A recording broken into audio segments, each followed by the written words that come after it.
I gotta add you to my description, I now realize. I might actually be the most giant piece of garbage this world hath ever seen. I forgot to tag him in the description. You forgot to tag me.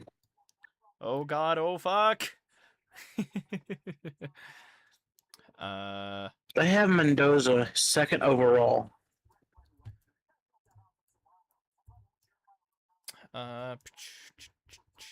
They have Avril Reese as the first overall. Yeah, he's probably the best prospect in the class. Doesn't mean he's gonna go first overall. That's how the website that I'm looking at has him 4. It has Mendoza 4. I guess this is a good way to like lead into everything. How you doing tonight, by the way, Bok Choi? Happy to see you in here. But yeah, here we go. So this is my list on NFL Draft Buzz. So this is what I've got. So it's got Caleb Downs as the first overall prospect, safety out of Ohio State. Jeremiah Love, running back, is second. Ruben Bain, defensive end, edge type player out of Miami. He is third. Mendoza 4. David Bailey out of Texas Tech 5. Francis Mauigoa 6. Excuse me. Arvell Reese is 7th on here, which is interesting. Do you have your prospect rankings just on NFL.com? Or what do you got? Maybe I should also pull up the draft order here, just so I've got something to reference. Because I could, yeah, probably actually use that. Can I get the tracker, please, NFL? I guess ESPN also has a tracker, so we'll make that work. Okay. So, it's time to analyze. Yeah, it's been a minute since I've been live. I've been in front of a camera, quite often over the offseason. Probably the most active offseason I've ever had as a content creator, but haven't really been live a whole lot in the offseason. I know we went live for the first day of free agency. That was a shit show. That stream actually did really well. But then for the Jalen Waddle trade, we did something for that. So yeah, man, it's Ender, go ahead and plug your stuff real quick, because you are a guest on the channel. And if you are viewing, I'd appreciate if you go like and sub to him as well. Helps him out. He might actually be away. Either that or he has I'm here. the push to talk. There we are. Yep. Hello, my name is Ender. You can I go by Hoosier Sports Talk for my sports channel. Well, what kind of sports do you talk about, sir? Where specifically? Hoosier Sports. Very good. Yeah, go sub to him. I'm a professional. He's got some stuff in the works. It's really, really good to have him on here. What's up, Anthony? Happy to see you in here as well. And if you want to help me out, of course, while we're plugging, don't forget to like and sub to my stuff as well. Helps me greatly in the algorithm. We're on the way to 500 subs. I would like to make it there by the start of next season. So there's we can kind of play around a little bit here, I think, because there are some teams with needs that either have no picks, multiple picks, whatever you want to kind of go with here. So we can kind of go down like this first round here while we're still waiting for everything to kick off. Maybe try and project really each team's needs, because I mean, look, the teams picking in the top 10 are obviously there for a reason. Maybe sans the Giants. They're in the top 5 and top 10, though, so they might walk out of here as big night one winners on paper. Rams still have a top 15 pick. They got that in a trade. Jets with 2 picks in the first round. Is it only 2 for the Jets? I believe it is only 2 for the Jets. And they've got pick 2 and pick 16, so that's big for them. Detroit there in the middle at 17. Carolina at 19. Just some kind of interesting teams there. Cleveland's got a couple of picks in here. Kansas City has a couple of picks. That's kind of big. I like to think. There big stuff that can happen tonight for sure. So I don't think we need to make like too much analysis out of the Raiders pick. I think really at this point it's the New York Jets that are on the clock. Unless the Raiders Raider this like no other. Fernando Mendoza's a Raider. He's probably sitting behind Kirk Cousins for a year. Like let's keep it a buck here. But what I'm interested in is who do the Jets go for at 2? Because I certainly don't think they need to. I don't even know if they need to take a quarterback day one. I don't think this is the draft class for it, because the fall off from Fernando Mendoza to anybody else is bonkers. Obviously Mendoza top of the class. Ty Simpson right behind him out of Alabama, and then you've got Garrett Nussmeier out of LSU, kind of bringing up the third here. It's interesting, and then you got Carson Beck, just went to the national championship. Lost to Mendoza. Cade Klubnik out of, I believe that is Clemson's logo. Drew Aller out of Penn State. Taylon Green. Cole Payton, some interesting athletes there. Taylon Green especially. Sawyer Robinson, I believe that is Baylor. Diego Pavia, Vandy. Miller Moss. Jalen Daniels. Just kind of these like top 12 guys here. Guys, most of these guys are probably going no earlier than round 2. Unless the Jets decide to reach at what is that later pick of theirs, 16. What do you do if you're the Jets with pick 2? And chat, you can also participate. Ender, if you are the Jets right now, what are you doing at pick 2? I mean, what seems to be the Jets' biggest issue right now? What isn't the Jets' biggest issue right now? Let's keep it a buck. The Jets are pretty well set up at tackles. I will say the Jets are decently set up at tackle, offensive tackle. So I don't think if I was the Jets, the first thing I would do is fire my entire front office. I think Darren Muge's only had a year there. If ESPN could vote for me. I mean, when I think about the Jets, like their biggest problem last year was the defense. No turnover, well, barely any turnovers. Didn't intercept a single pass, so I think that opens up a couple of interesting things there at pick 2. Could look at a Mansour Delane, corner out of LSU, highest ranked corner on NFL Draft Buzz. That's the list that I'm using for this. For anyone in the chat that doesn't know, they could obviously swing for somebody like a Ruben Bain. If they feel like maybe they're going to move off of Breece Hall, I don't think they do it, but Jeremiah Love is going to be there. David Bailey, obviously. Arvell Reese, whoever of those guys they like more. They could go for a wide receiver and shoot for Mekhi Lemon. They could trade down, hypothetically, as well. If you get a team that's desperate enough to like shoot up the board to 2, and you're the Jets, this is not like the greatest draft class of all time. So really, like, if I'm the Jets, like it's a pass rusher or it's a corner for me here in the first, and then or maybe at 2, or maybe it's best player available, and then at 16 you draft for need. Yeah, especially if they're needing defensive, I would probably go with like David Bailey from Texas Tech. I'd probably go with him. Say honest to God too, and I don't know how I airballed this. They could just take Caleb Downs. He's going to fall to 2. He's going to fall to 2, and the Jets need a lot of secondary help. And I, honest to God, think Caleb Downs is going to be a damn good safety in this league. If they really, really want to shock the system, maybe they go with Arvell Reese, since he is the first position to be the first overall pick via ESPN. Really? Could you imagine? Could you imagine if the Raiders hand Fernando Mendoza to the Jets? I would cry. That would be absolutely. Because I don't. Yeah, it's like the Raiders don't need a linebacker. It's like, which awful franchise would you rather see your favorite college quarterback go to? I would say the first 5 picks are unfortunate picks to be stuck in. Yeah. That's fair. I do want to move to the Cardinals as well, because I do think that they have a vast amount of needs. Obviously, they do have some weapons on offense. You do have Trey McBride, Marvin Harrison, even if he hasn't really like become that like big number 1 guy yet, he's still there.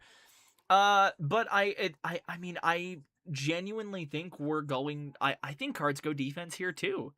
Unless like they really, really like Jeremiah Love. But did the Cardinals even really need a running back?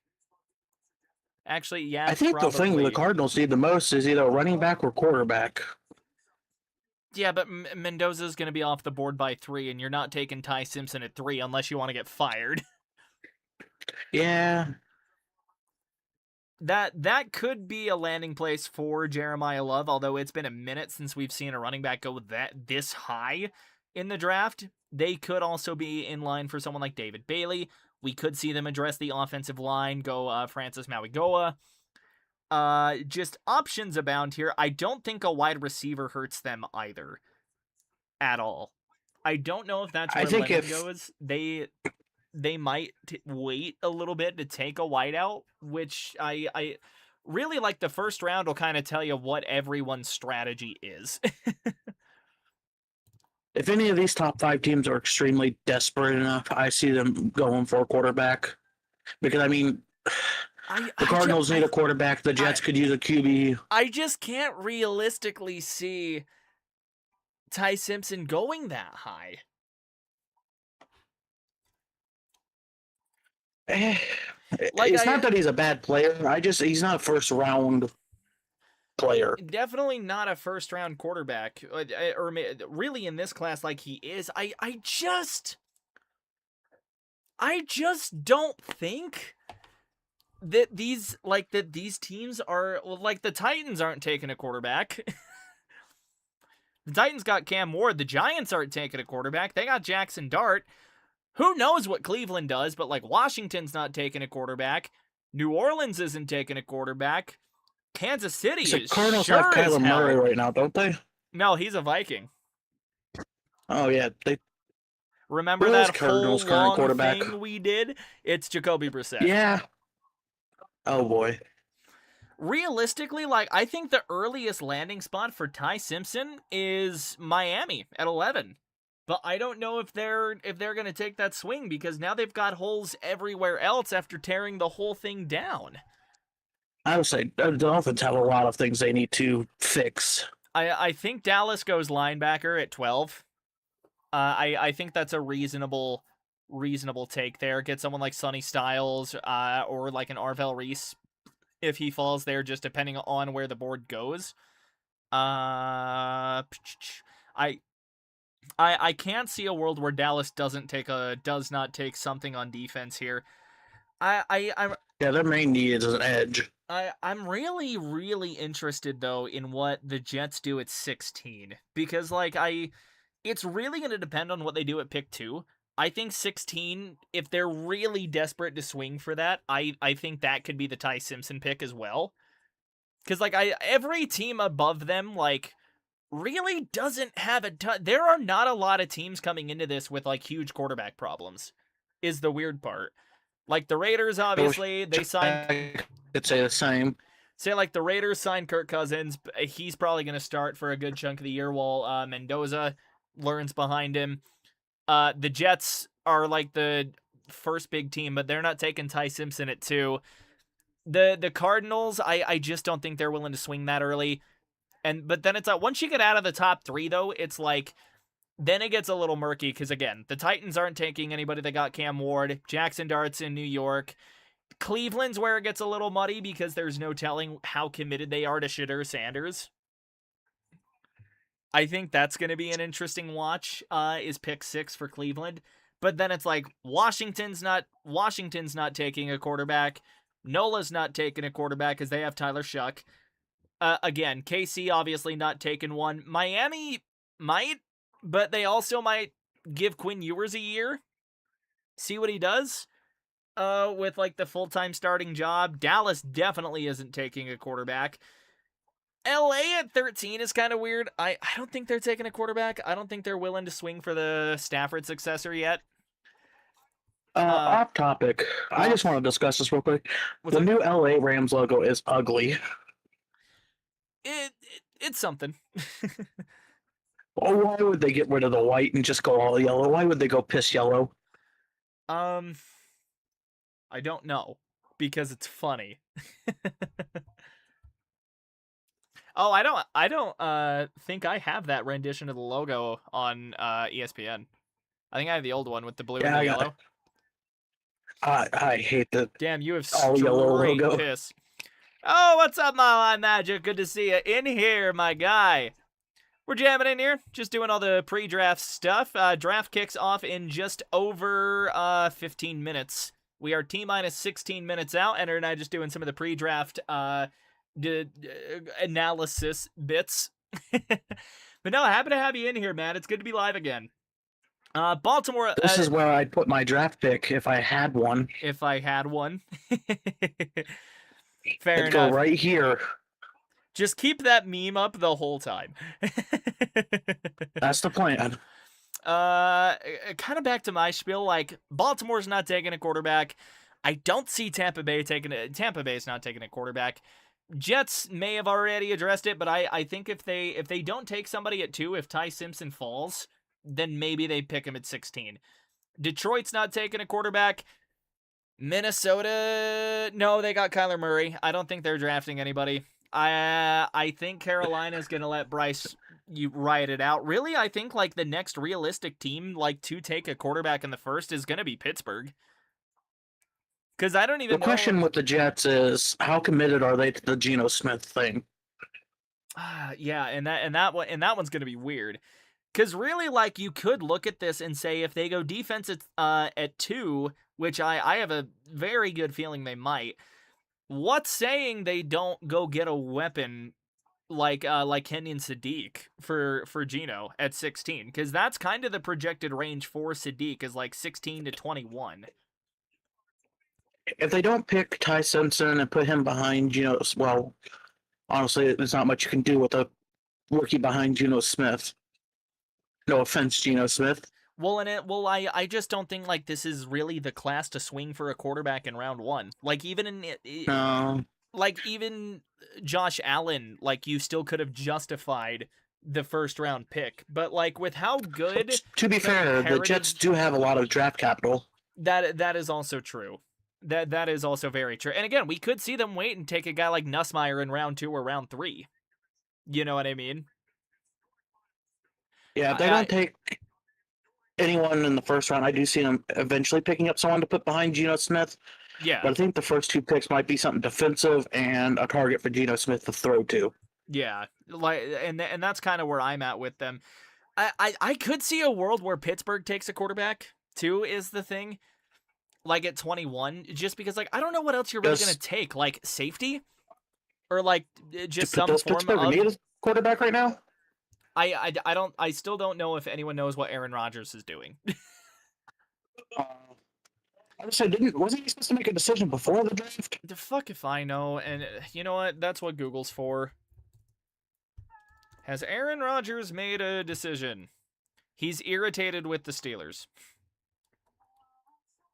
Yeah, that's a lot of quarterbacks.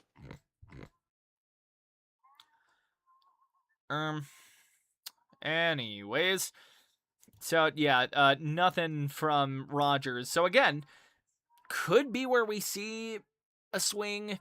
Chargers aren't, and then now we're getting to the good teams that obviously do not need quarterbacks, other than Miami at 30. But that was, that was our first round pick. But we got Jalen Waddle. Yay! Man. I'm about to say you got a weapon for number 30. I'd argue that I would argue that like swinging for Jalen Waddle right now like was better than taking a chance on anyone that we would have gotten at 30.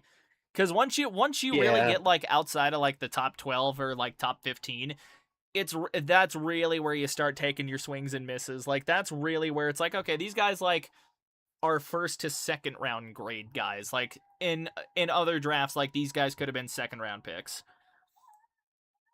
You know what I'm saying?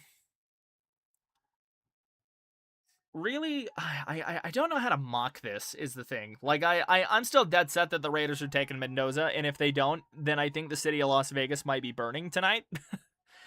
Yeah, if they don't take Mendoza, then they have an issue. Yeah, I think Jets go Arvell Reese. I think in that, or maybe Ruben Bain even. I think Cards go whoever the Jets don't take there between Reese, or maybe they go David Bailey. I think they've got some issues defensively, although I don't think taking a tackle hurts them either. And I feel like a top 3 pick is relatively justified to take an offensive tackle. Like, it's not a sexy pick by any means, but when you're trying to build the trenches, you're not trying to be sexy. And then, like, realistically, Titans probably go receiver. That's probably where we see the first receiver go, honestly. Probably going to be Mekhi Lemon. Or maybe Carnell Tate. I think it just depends on who they like more. And then, like, Giants are going to be weird to project, though. They could go defensive tackle here. They could go DT. I don't know if they're going to go running back, considering they're probably going to get Scatterboo back. They might go for one of the pass rushers. They could go for a DB as well. I know they need secondary help.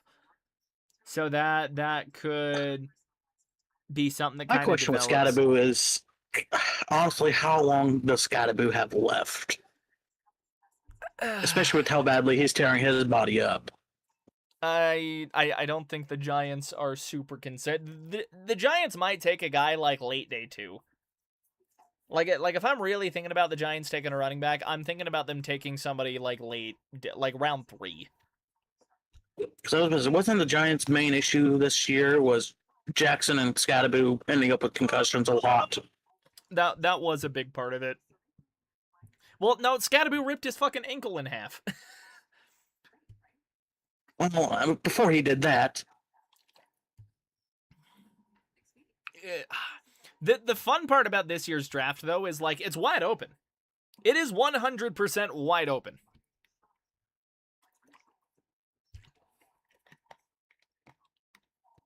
The ones I'm interested in looking at are the Dolphins, because I want to see how they're going to rebuild from the hole they've dug themselves. No, and see, like, I've been pretty interested with that as well. Like, that, the Dolphins are probably going to be one of the teams that I keep a pretty close eye on tonight. Because they do have 2 first-round picks now, 11 and 30. Like, if I'm really watching teams right now, like, it's the Jets, really all the teams with multiple first-round picks. Jets, Giants, Browns, and then, yeah, Dolphins. Like, it's going to be real interesting to see, like, what these teams actually do. Let me know, chat. Am I too loud? Is the audio good? Am I too loud? Is Ender not loud enough? What's kind of the vibe here? What are we feeling here? Just so I've got a point of reference if I got to turn something down or turn something up or X, Y, Z. But the teams I'm looking at, I want to see how far the Jets are going to be committed to this whole Geno Smith thing. What the Dolphins are going to do since they've torn everything down to basically nothing. Right. And how committed are Browns to Shedder? No, tight beat. Honestly, hopefully, no, we're fine. Okay, sweet. Thanks, Bach. Very cool.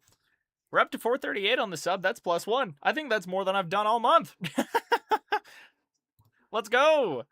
If we get to 440 on the stream tonight, that'd actually be kind of fire. Actually would be mega cool.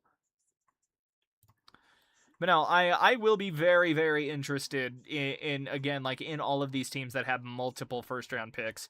I'll probably go again tomorrow night. And then Saturday I'm going to let happen. I'll probably, like, make some stuff, like, reacting to it. But, like, day 3 is just, like, so rapid fire that, like, there's not, or yeah, no, I'll, maybe, no, because it's at noon. Oh, God. Fucking round 3 is at noon? No, round 4 through 7 starts at noon. That's day 3. Starts at, I think noon Eastern, so I want to say that's, like, 10 my time. Jesus. Or something like that. Yeah, it's early. Well, I think round 2 tomorrow. When does round... Well, now I gotta go see when round fucking 2 starts. Round 2 is tomorrow, same as round 3, but I don't know when round 2 starts. Well, yeah, I just need the time. 7 p.m. Eastern, so that'll be 5 my time. And then day 3 starts at noon Eastern. Wild. All right, we are 5 minutes away from the draft, from it starting. Real quick, if you haven't liked the stream and you're just popping in here and you're new, if you want to help me out, I would greatly appreciate it. Would like to hit 440 by the end of the night, but also go check out Ender and Hoosier Sports Talk as well. This guy's done a lot of good work for me. Like, all of the graphics that you guys saw over the regular season, that was him. Guy does great work. I implore you, if he takes commissions, to reach out to him, because he does great work. Oh, biggity boy. I am excited. I think, like, if there are some players that I'm really interested to see where they go tonight, it's gonna be guys, like, I'm really interested to see where Kenyon Sadiq goes. Because I think I think that's probably the guy the Broncos country has their eyes on, is Kenyon Sadiq. But, like, I'm very interested to see where Mekhi Lemon goes, where Carnell Tate goes. Like, a lot of these receivers I'm pretty interested in. Caden Proctor will be really fun to see where he goes. Who else? Jordan Tyson. Just because of, like, how the draft is at this point. Casey Conception, I think will be really interesting. Ty Simpson, obviously, will be really interesting to see where he goes. I wonder if Denzel Boston falls to round 2. Because now I think we're starting to get into, like, some teams might like some guys that are a little further down the board than others relative to, like, the round. Like, Omar Cooper could maybe become a late first-round pick. I almost wonder if he goes to New England, or if they take a linebacker. Like if Anthony Hill falls to 31, who says they don't take him there? Zion Young, another guy to keep an eye on. You get a lot of offensive linemen kind of in the back end of this as well. Safety, like, it's going to be fun. And this is the fun part of the draft, because now we get to sit here and act like we know what we're talking about. Oh, did you hear about the Cowboys? They are. Oh yeah, they're not Yeah, doing they're a not long-term gonna. thing. Yeah, they're not doing a long-term deal with Pickens. I actually think Pickens just signed his franchise tag. He just did, yeah. Because I remember I got a notification about that when I got home from my NFL app. Actually, sick. Yep, Sick. 2 hours ago from Adam Schefter, George Pickens is signing his franchise tag. Nice. Okay, I might switch up where I've got what on what monitor here. It's gonna look weird on the stream for a second. Bear with me, folks. Now it's an empty screen. The end is nigh. Now it's an infinite loop of, oh god, what's happening? Really, I don't even need OBS open. I just need to change what screen we're recording. There we go. I can actually full screen that. Nice. And then, let me get that. Bring my chat over here. What have I... That is not where you were supposed to go. What have you done? I'm screwing with too much shit, apparently. Okay, that can go there. That can go there. There we go. So that way when I'm actually talking to you, I can look somewhat at the camera. And then when I look over here, that's all my draft shit and X, Y, Z fucking blah. Okay, we are straight up just over 2 minutes away. And then the Raiders will be on the clock. But really, when you think about it, it's the Jets on the clock. I don't care about, like, all the speculation we've seen. Like, I will be so fucking shocked if Mendoza does not go number 1. Like, I will genuinely be, like, lambasted. I will be shocked and a little bit upset because Fernando Mendoza has proven he is round 1 or pick 1 material. True. You'd think so, anyways. You'd think so. You'd think going 16-0 and becoming national champion would, and Heisman. Oh. No. Especially the first Heisman for IU. True. I am prepared with nicotine pouches. Let's get this started. 1:23 until teams are officially on the clock. Oh, Dallas has 2 first-rounders, 12 and 20. Yeah, because of the Pickens trade. And teams without them, Falcons, Broncos, Packers, Colts, Jags, Bengals. Bengals traded theirs for Dexter Lawrence. So it's going to be fun. It's going to be a fun evening of analyzing every pick like we know what the hell we're talking about. Oh boy. A little fun fact before we get started. What do you got? Indiana University's last number 1 overall pick in the NFL draft was Corby Davis in 1938. That tracks. 1938? Jesus Christ. He was taken by the Cleveland Rams. Brother, the Germans hadn't even invaded Poland yet. That was the last first overall pick for IU. Yeah, my brother. The Germans had not even gone east. Hell, Chamberlain was still acting like he could negotiate with Hitler. That's crazy. The last world leaders when IU, okay, I'm the history buff here. The world leaders, for the most part, the last time in IU had a first round pick, FDR, I think, was only in term 2, like back end of term 2, give or take. Who else? Oh no, no, I think that's like middle of term 2, actually. 38, yeah, that's like middle of term 2. Neville Chamberlain was Prime Minister of the UK, I believe. Obviously, Mustache Man was the leader in Germany. Can't remember who France's leader was at the time. I don't think it was de Gaulle. Maybe it was de Gaulle. Okay, hang on. I gotta Google fact check myself. I guess de Gaulle.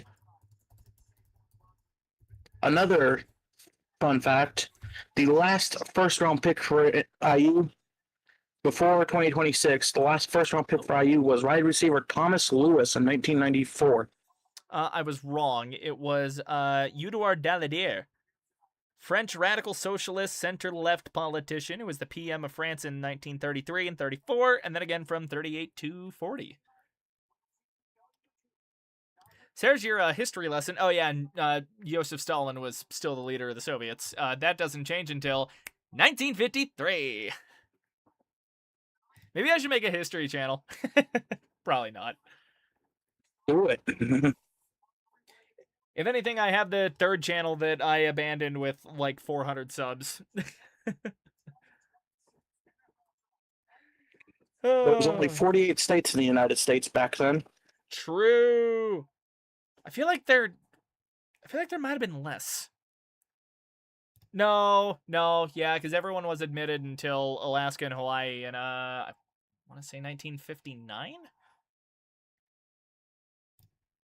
I don't know. I believe it was 59.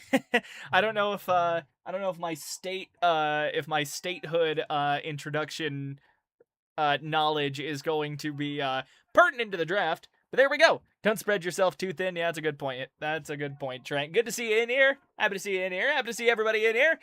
If you're excited for the draft, obviously I got a plug. Don't forget to like and sub to the channel. Would love to hit 440 by the end of the night and go. The Raiders go check out could my be mans. on the clock. Go check out my mans. He's in the description down below. He's working on stuff, and he's really good at graphics. Here we go. They're doing all the introduction stuff. Goodell's at the podium, getting booed as usual. I see that Legion of Orange. I see you, Broncos country. Almost in the first row. Draft is in Pittsburgh. Let's be honest. When doesn't Goodell get booed? I think everyone just kind of hates Roger Goodell. Didn't he get booed didn't he even get booed in the COVID draft? Didn't we all find a way to boo him in the COVID draft? I think so. Like, I swear to God, we all found a way to boo Roger Goodell in the COVID draft. So, yeah, no. This man. Yeah, let me get some boos in chat for Goodell. Come on. I gotta get engagement up, okay? Everyone boo Goodell in the comments. Shun this man. Boo him. Boo him! Throw your tomatoes. All right. Steelers players are yelling. I think this is Hayward, and then TJ Watt was also up there. And I gotta fix my hair because that shit is getting in my face and it's really starting to irritate me. And I don't really want to wear a hat. right now, because basically every hat that I have that like could realistically kind of contain my hair has branding on it, and I'm not sponsored by anybody. Though that can change, companies reach out. That would be cool. Hey, Bush Light. I got a Bush Lime hat sitting on this shelf. This can be yours. I can change this virtual icon on my hat at any moment. See? There we go. Dr. Pepper. Brother, I love you. I got some legends waltzing out here as well. We haven't actually got anybody on the clock yet. We are still waiting for all of the introduction stuff. And then in NFL fashion, it will probably go to commercials. Of course. And then we'll get the first overall pick. And don't get ahead of yourself. The commercials are abundant. Sooner or later, the NFL draft will eventually go to the Gordon Ramsay style of commercials. And the first overall pick is commercial. Oh, cliffhanger. Oh, that'd be fucking crazy. I think you'd get like everybody to riot that way.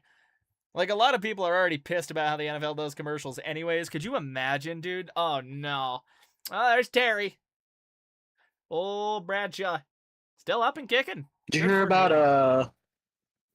the college football jerseys? I did not. What in particular? I think they're now allowing advertisement patches on the college football jerseys. So they've just MLB-ified college football. I think so. Oh, boy. Say, I think the the Mariners have a Nintendo patch on their jerseys, which looks so fucking out of place, by the way. Cause like it's just this like big red splotch on like teal or white or cream or like whatever color they're wearing on a given day. There's just this big red splotch on like the sleeve. It's wild. Here we go. Raiders are on the clock. Raiders are on the clock. I don't think it gets any more obvious than this as Jesus, it pertains 7 to minutes their per pick. pick. It's like 8 minutes per pick is what each team gets. I would say the last draft I watched was the WNBA draft, and they had 3 minutes per pick. See, I definitely think that the NFL could benefit from like speeding the first round up, but they really have no incentive to do so. When you think about it. To be honest, I'm beginning to think the draft clock is just like bells at and this whistles. point just yeah, jingling keys. It is in the WNBA because I've been there for like 2 or 3 minutes afterwards. It's like, okay, I guess the clock doesn't matter. Don't pay attention to the clock. Here, jingle, jingle, jingle, jingle, jingle, jingle, jingle. I looked like a serial killer. Get the Subway Surfers on the pitch. Get the Subway Surfers on the where's screens. the Subway Surfer feed? Hang on, let me pull up a game real quick. Let me start playing some Fortnite. We have to keep the youth engaged. They have got the camera in on Fernando Mendoza and his family. There's a lot of peeps there in the Mendoza residence. So after the Raiders, the next pick is the New York Jets, who either need a QB, a wide receiver, an edge, an OG, or a cornerback. Yeah, they do need interior offensive line pretty bad. They got the It's funny because they kind of did the whole thing in reverse. They got the tackles figured out, not the guards. I still think the biggest issue with the Jets is their front office. Well, I don't think you can draft general managers. We will trade them Ballard for the second round pick. Is Ballard gonna be an improvement from Darren Moogie? The Jets need anybody. Well, the Jets need anybody. Then hey, New York, hire me. I got a stash fit for the New York media scene. I would say anything's an improvement from 3-14. That's valid. That is 100% valid. You know what? You do make a great point. All right. Raiders now with 5:08 on the clock and ticking down. I feel like everybody. I feel like they're just prolonging what everybody knows is going to happen. I feel like the first overall pick does this every year, where they just like run the clock down super long for some reason, and then they finally pull the We trigger. don't know what the Raiders are probably doing. They're probably sitting in the friggin' draft room, smacking brewskis together. They're like, all right, we're gonna make this one phone call, and dog, we are going to get fucking plastered. Unless the fucking general manager is ripping a bong shot and like, you know what? Hi, Simpson.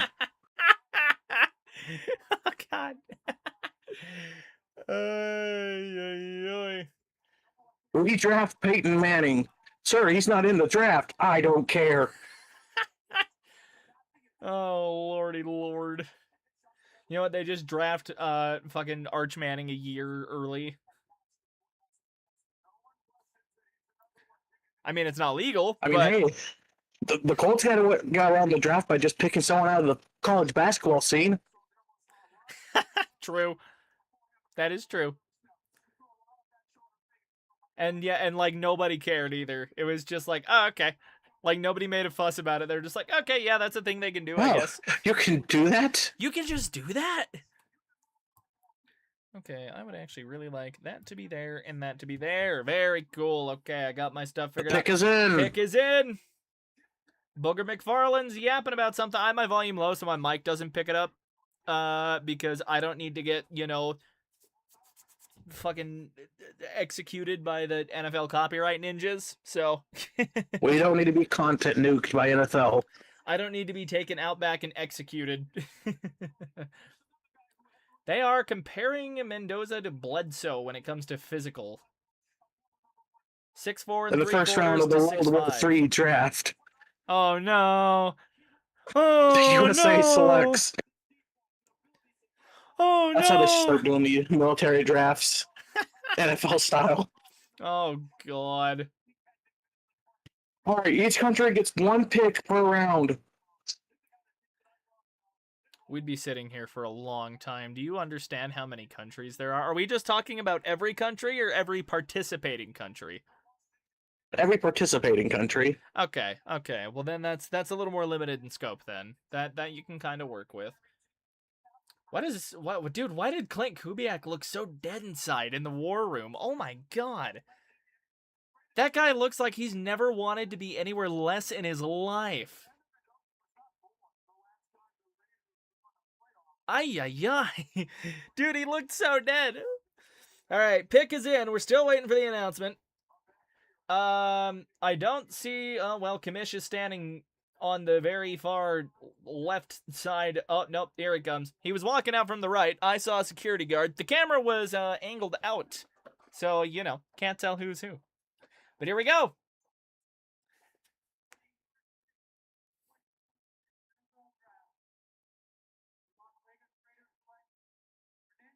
Yep, all right, the obvious happened. Fernando Mendoza is a Las Vegas Raider. Who's yours? Attaboy. So, Fernando Mendoza, what is to like about this kid? Other than the fact that he won a natty going 16-0 with the Hoosiers over here. So, here's what scouts like about him. Pre-snap processing is advanced, identifies coverage shells, finds a soft spot quickly. Ball placement is a genuine strength with touch on back shoulder throws and anticipation into tight windows, which then translates into arm talent. Guy just throws the ball. New York Jets are on the clock. And he put zip on it. The Jets are also on the clock. And then so they do like that he operates the RPO game well. That's a big thing for him. Functional athlete, tough in the pocket. Again, they compared him to Drew Bledsoe. And in terms of like physical build, it's a pretty solid comparison. It's like 6'5" for Bledsoe, 6'4" 3/4 for Mendoza, 236 to like 234 or 238, somewhere in there. So here's what they don't love about him. Indiana's system created easy completions, and the scheme question will follow him into the NFL. Eye manipulation needs development, which I feel like does tend to happen with quarterbacks coming out of like RPO heavy systems, is they do have a tendency to get locked kind of on one guy, and that's going to be something that that is going to need to be developed for Mendoza. And then what else do we got here? Footwork gets loose when flushed from the pocket, which does affect his accuracy on off-platform throws. Not a dynamic scrambler to fight the functional athleticism. Extending plays outside structure remains inconsistent. And then they also don't love 2025 tape lacked improvisation compared to his Cal film, raising questions about creativity under NFL pressure. What do you mean lacked creativity? Did they miss the fourth down run of championship game?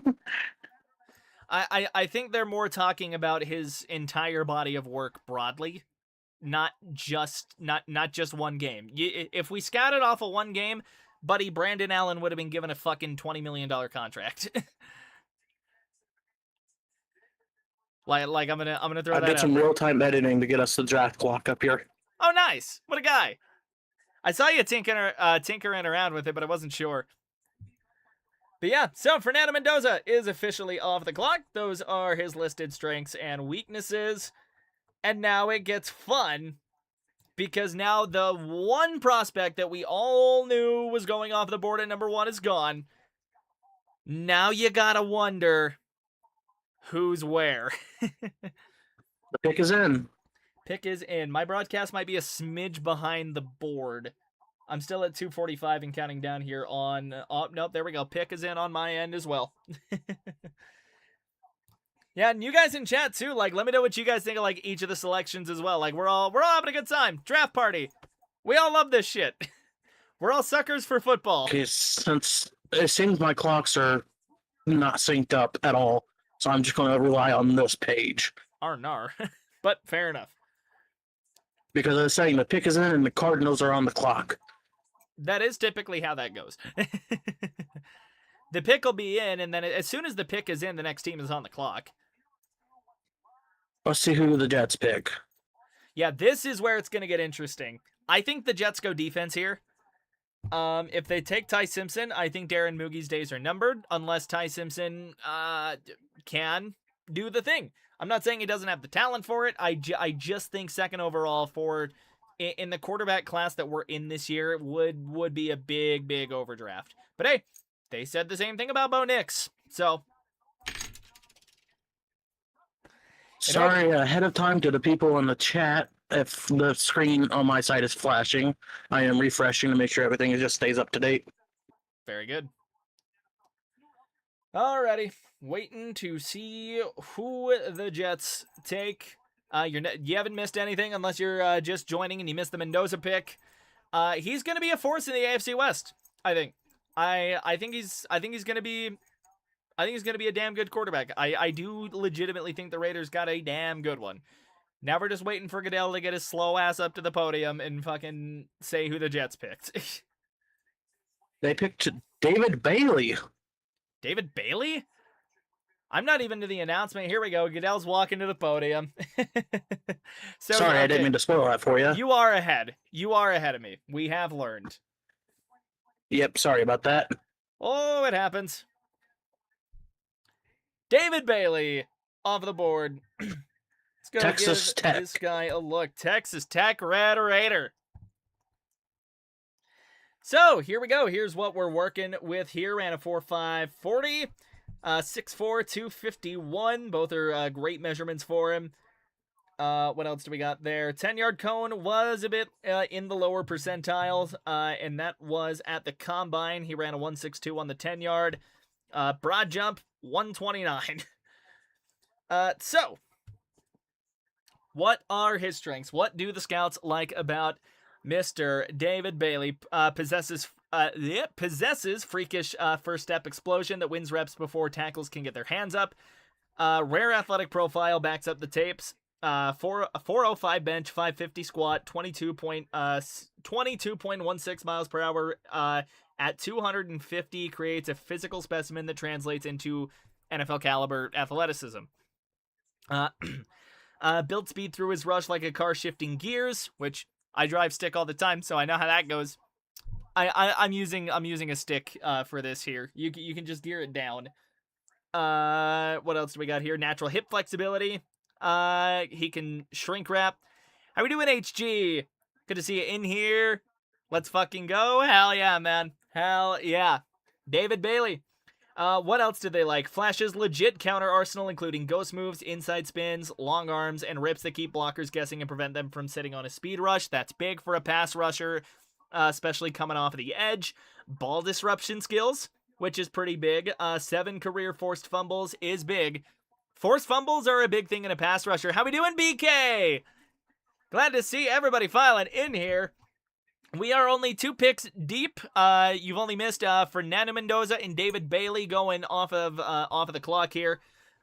So we're just kind of going over David Bailey while we wait for the Cardinals to get their pick in. I said the Jets would probably take defense, and I was right. So that'll make their pick later on interesting. Real quick, they do like his coverage aptitude. Able to zone drop really, really well. Proper depth awareness. That's good. That's 3 down potential. And then a relentless motor, which again, for a pass rusher, big. What they don't like about him, frame appears maxed out at 250. Stanford had him listed at 238 last year. So there's questions about whether he can add functional mass.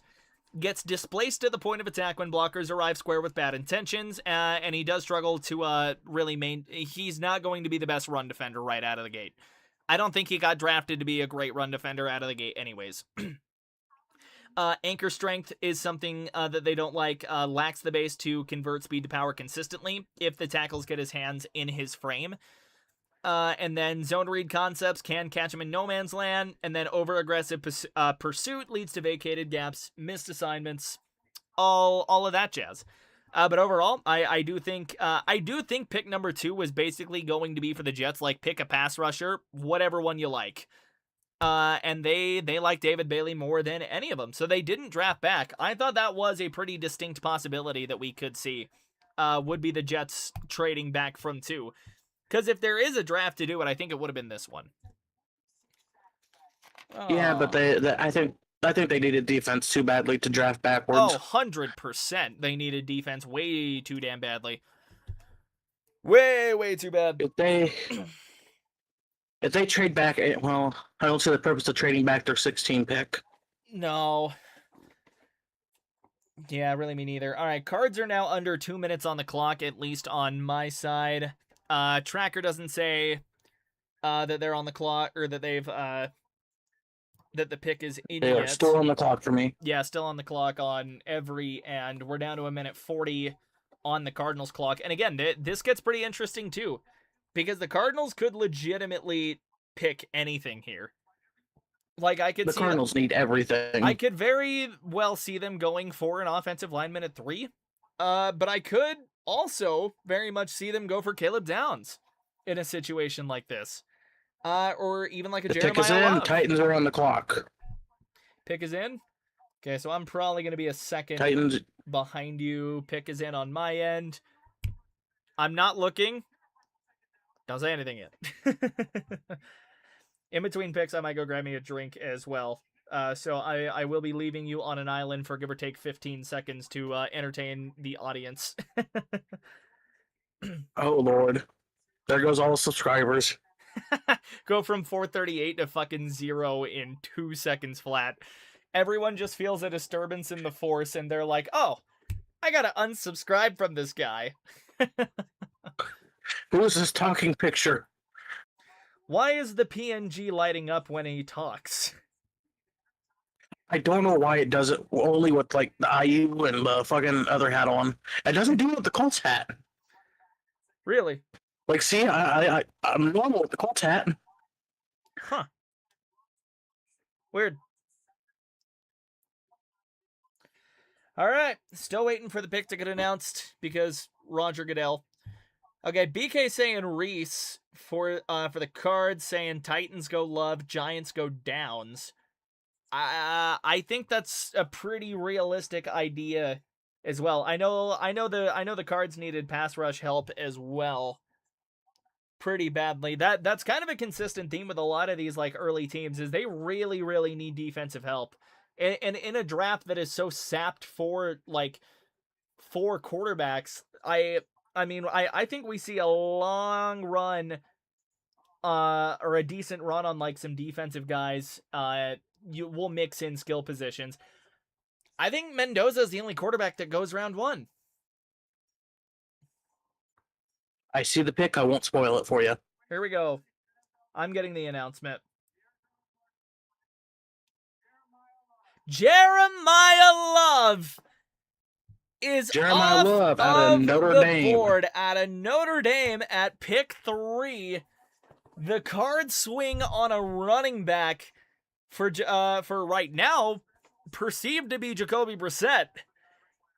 That's interesting. Ooh, boy. As much as I do not like Notre Dame, it is another win for Indiana.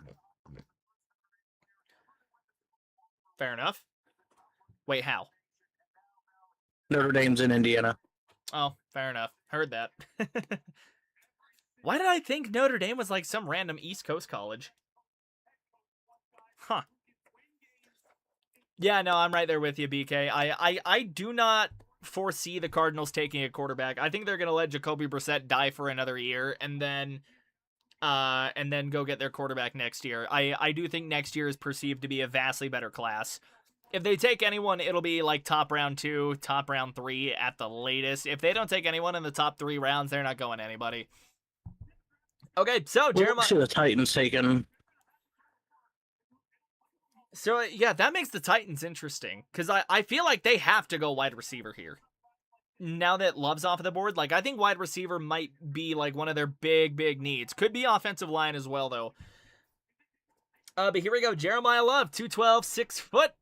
Straight up, 436 on the 40-yard dash.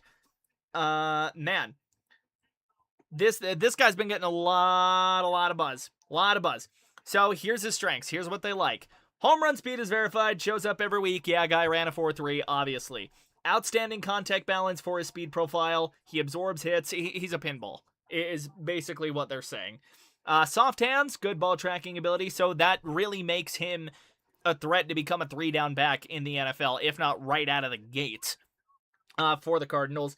Patient with good vision, creative with his tools, runs with more power than his frame suggests, which is big because he's only working 6 foot 212, which for a guy that will likely be a 3-down running back, that's big. He falls forward, finishes through linebackers, that's good. Ball security is something that they glow about. 1 fumble with 0 lost across 433 carries and 63 receptions. So over just under 500 touches, 1 fumble, none lost. So here's what's going to make him a bit of a project if you want a 3-down back out of the gate. Pass pro is still not great with him, and he does get walked back. Route tree is limited. And again, they bring up his frame, 212. Can he handle workhorse workload? That's going to be the question. Habit of attempting highlight reel hurdles, and that really can screw a guy up if it doesn't make any sense. And then he can lock on to his initial landmark and miss cutback lanes. So, for all the good vision that they like about him, he does have a tendency to just kind of be a one-read go kind of back, or a one-cut go kind of back. Titans pick is in. Giants are on the clock. God, Titans pick is in already? Okay, I guess I'm waiting to go get a fucking drink. You don't need to keep stream occupied for super long after all. You still will at some point. I just want this to be known. You will be keeping my stream entertained for like 20 seconds. That's good. Some stats about Jeremiah Love. Last year, he won 199 carries for 1,372 yards, 18 touchdowns. On the receiving side, he had 27 receptions for 280 yards, 3 touchdowns, no fumbles. I do think it's a pretty good pick for him there. I really think the Cardinals are looking at this draft to more or less try and build a foundation going forward. I don't think they're going quarterback this year. I really like once Mendoza's off the board, like it's anyone's game. I don't think Ty Simpson goes round 2 or round 1. And if he does, it's probably the Jets or the Dolphins, like really getting desperate for somebody. Yeah, either Jets or Dolphins desperate, or the Browns don't have faith in Shador. Yeah, that's right. So now, do the Cardinals have another first round pick? I don't think they do. So now I think we see the Cards go pretty defense heavy in the next couple of rounds. Or it could be BPA. I don't really. I'd argue that the Cards aren't really in a BPA position though. Would kind of be my issue with that. But all right, I honest to God think the Titans go for a weapon here. Like I genuinely think that the Titans are going for a weapon here for Cam Ward. I think that this is realistically could either be where Francis Mauigoa goes if they really feel like they need tackle this early, which they could. You need to protect your guy. But this could also be the Mekhi Lemon pick. You never know. Once the pick is in, I am gonna run and grab a drink though because I am thirsty and allergies make existing difficult. Just immediately after they announce this Giants pick is in. There's gonna be like fucking 2 minutes between when they actually announce it, because then they're gonna do the whole highlight reel for the guy that just got picked. That is an interesting pick. Here we go.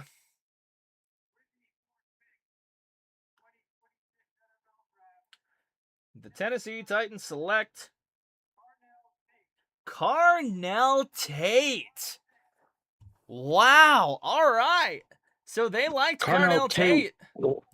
Wide receiver from Ohio State. They liked him more than they liked Mekhi Lemon. Okay, I'm going to give the spiel, then I'm going to go grab a drink. All right. So Carnell Tate from Ohio State. Yeah, if you want to go over it, I will happily step away, go grab some water and a drink. Well, and Dr. Pepper if I have any left. I will return shortly. But hey, if you're enjoying the stream, don't forget to like and sub over here. Would like to hit 440 by the end of the night and go check out Ender with Hoosier Sports Talk. He is in the description. Okay, I'll be right back. The fourth overall pick, the Titans have selected Carnell Tate from Ohio State. Carnell Tate is a junior from Ohio State, 6'3", 195 pounds from Chicago, Illinois. Last season, he had 51 receiving for 875 yards, 9 touchdowns, rushing for 2 carries and 16 yards. To me, he would be a good fit for the Titans. He's a bit of a project, but he's a damn good fit for the Titans. He is showing consistent improvement through the years. His prospect analysis from ESPN is sending Z receiver who continues to step out from the shadow of Ohio State teammate Mike Smith. Tate has good size but would benefit from more play strength. He builds momentum quickly on intermediate and deep routes, utilizing speed and tempo to pressure cornerbacks. He can win over the top on verticals or separate over the first 2 levels with route savvy and separation burst. Tate tracks throws at top speed and makes his adjustments to run under them. He combines timing, body control, and catch radius to dominate airspace and consistently lands on the winning side of contested catches. Pass catching comes effortlessly with soft, strong hands, and he consistently works back throws to keep ball hawks from hawking. Tate displays a rare polish for a player of his age and has talent to become a heralded pro within his first 3 seasons. That is from NFL analysis Lance Zerlin. That's how you pronounce that name. I'm going to be honest, I don't know how to pronounce that name. But again, 6'2", under 92 pounds, 77.65 on production, 64.70 on athleticism. He's a bit of a project, but I think he's good. And the pick is in for the Giants. The Browns are on the clock. Hello there. Hello there. I have returned. I have, in fact. That is a good pick for the Titans. I think anything other than either offensive tackle or wide receiver there was a failure for the Titans. They badly needed a weapon for Cam Ward, and they get it. Very cool. 5th straight first round Ohio State wide receiver selected is crazy.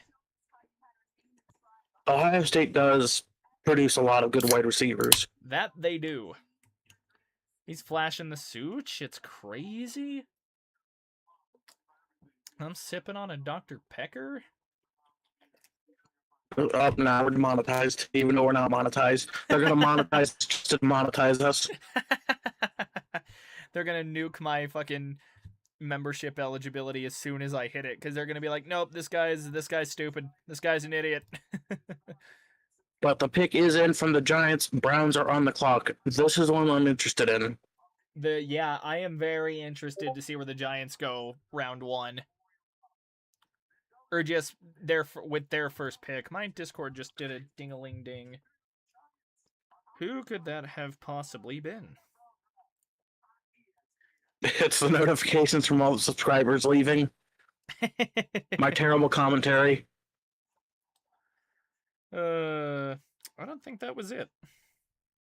I genuinely don't know why it made a noise. Oh boy! Commercials before we learn who the pick is! Oh boy! Great! I love commercials! I told you they'd go the Gordon Ramsay style. I told you they'd do it.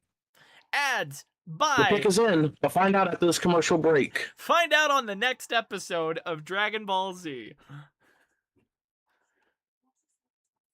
For the first round of the Dragon Ball Z draft, Goku selects. Wait, wouldn't Goku be eligible for the draft?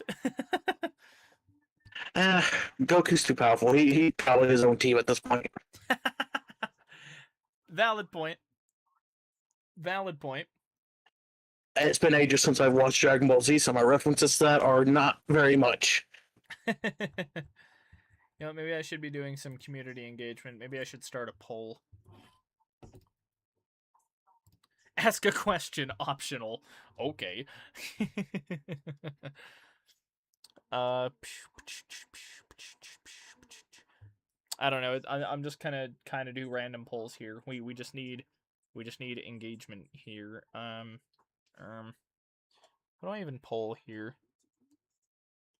What do I poll?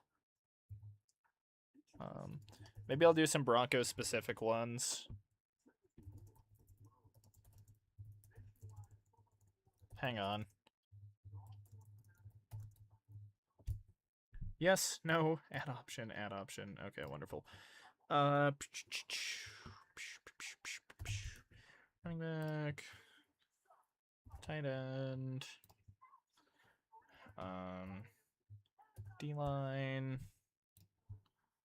Linebacker. I wish I could add more than 4 options. Alright, there is a poll up if you want to participate, Broncos fans. Be very cool. Who would ever need more than 4 options? Well, you see, everyone could use more than 4 options. Damn, we had 6 likes on this stream. Let's go. See if we can get it up to 10 by the end of the night. See if we can hit 440 subscribers by the end of the night as well. I greatly appreciate the help. I'm a big Broncos fan over here, so I do a lot of live play-by-play stuff. Off-season's been hard for a guy. No offense, NFL. I would like to know what the Giants' pick is. No, you get to watch ads. You get to watch advertisements. Oh, they traded. The Browns have traded their pick to the Chiefs. Chiefs are now on the clock. Oh, boy. The Giants' pick isn't even in. So, like I said, Giants' pick is in. Chiefs are now on the clock. Yeah, Chiefs are now on the clock. We have a trade. First trade of the night. Browns have traded down to the number 9 pick.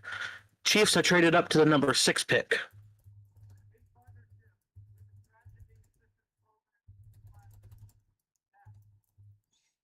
Sound the trade alarm. If I don't I have a button had on one, OBS for this yet. If I had one, do you have any info on compensation? I will check out.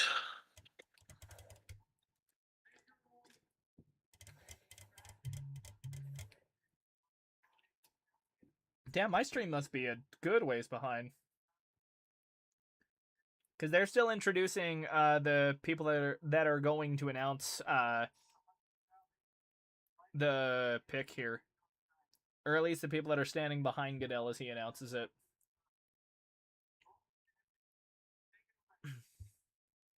Nope, they get to announce it. Very cool.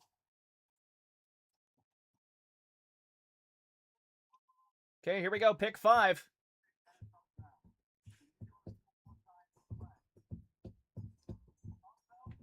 Arvell Reese.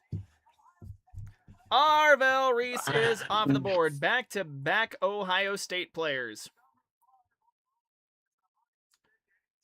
I am still looking for the news.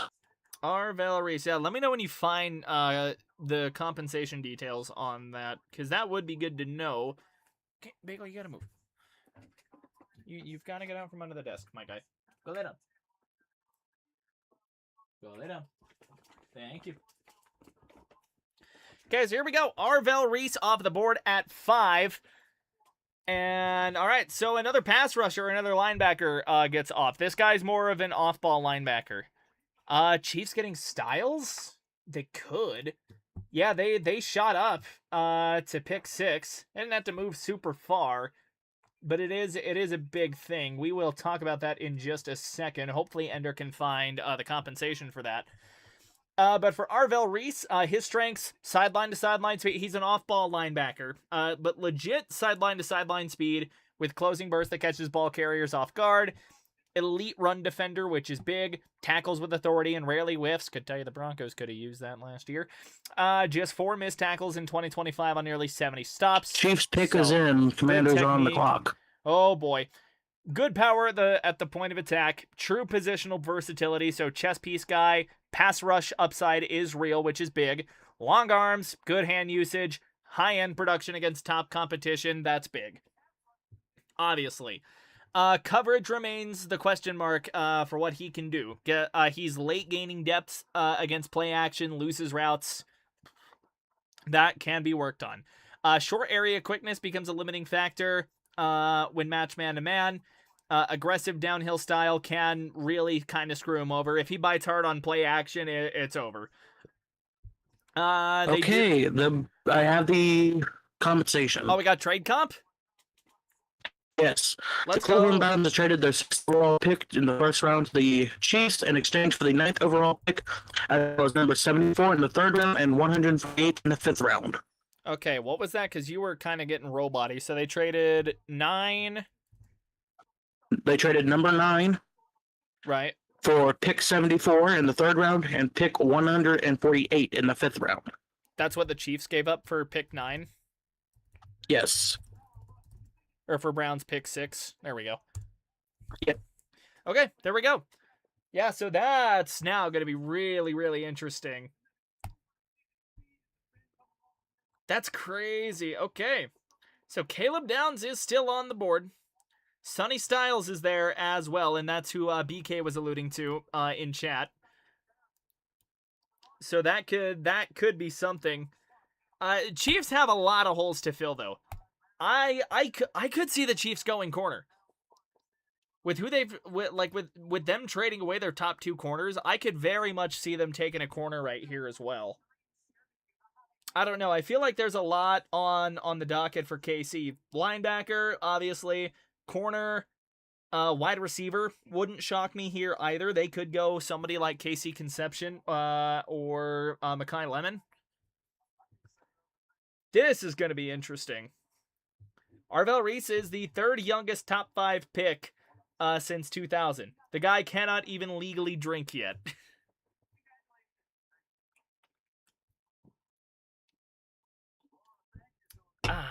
And here I am at 21 talking about it.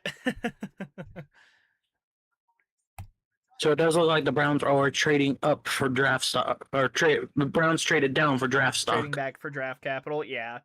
That does kind of make sense. I think they still need a little more time to sort out what the fuck they're gonna do.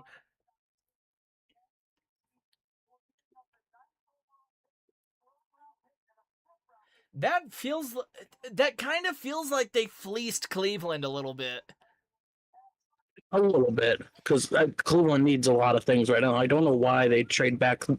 Like but I mean, it's only You didn't even It's net only a 3 picks. second. You didn't even net a second from that. It is only 3 picks, but that leads me more to believe that they're probably going. Could they go quarterback? They're not taking Because I a don't know fucking quarterback. What? Wait, who? they trade back for. Oh, why would Cleveland trade back? Oh, that. Yeah, Fuck if I know. Maybe they think the guy they're looking at this early in the draft could just fall to him. Just the way the draft is trending especially right when now. they It's basically need. been all defense so far. But here we go. Casey's pick. Well, that's a pick. Commander's pick is in. Saints are on the clock. Oh, wow. You know what? I did say that they could take corner. They do, in fact, go corner. Mansour Delane from LSU is now off of the board. First defensive back off of the board. Washington's already on the clock, so I gotta hurry up and find this guy. The Saints are on the clock. Of course the Saints are on the clock. Okay, Mansour Delane. I did say the Chiefs traded away their top 2 corners in the offseason. Here we go. Strengths for Delane. Reads route combinations before they developed. That's good. Fluid hip turn and quick feet let him mirror receivers through breaks without grabbing. That's huge. Ball production backs up the instincts. 8 career picks, 27 passes defended. Did not allow a touchdown in his LSU season. Gave up just 2 20-plus yard receptions. That's huge. 0 penalties across his entire LSU campaign. Physical without drawing flags. Scheme versatile.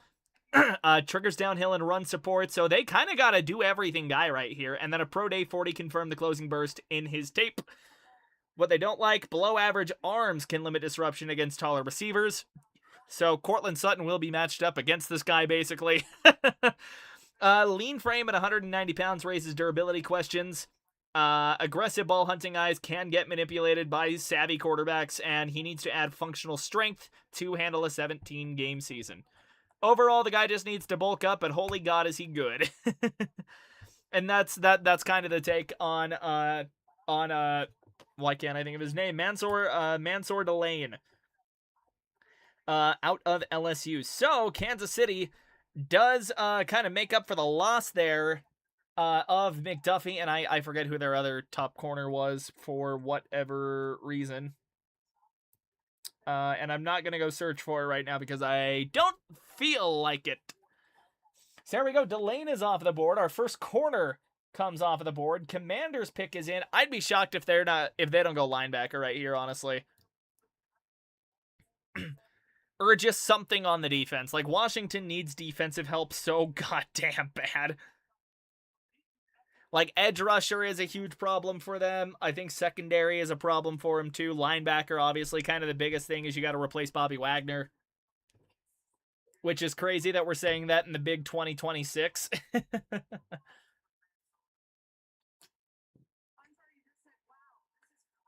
Oy. Okay. And now we wait some more. Lovely. Want me to guys commercial? No, just player interview while we wait for the next pick to come in. Wait for the Commanders to get their shit together. Basically. Hey, you guys in chat, let us know how we're doing. It is this is I think both of our first time covering the draft live. I really wish this was my first time. I really wish I did this for the 24 draft, obviously, because Bo motherfucking Knicks, but like But yeah, no, big trade up for KC, and they get the corner they wanted. I really honestly think they maybe could have waited, though. Because I don't know if anyone ahead of them was going to be picking a corner. Like would Cleveland take a corner? Washington, okay, yeah, you know what? Yeah, Washington and New Orleans, I could see maybe taking a corner. Still waiting for Roger Goodell. Yeah, I could see those two taking corners. I see them either taking a wide receiver or a corner. I don't know if they're going wide out round 1 just because they have Terry McLaurin. I don't think that's it. I think that it's not their biggest need. It could be offensive line.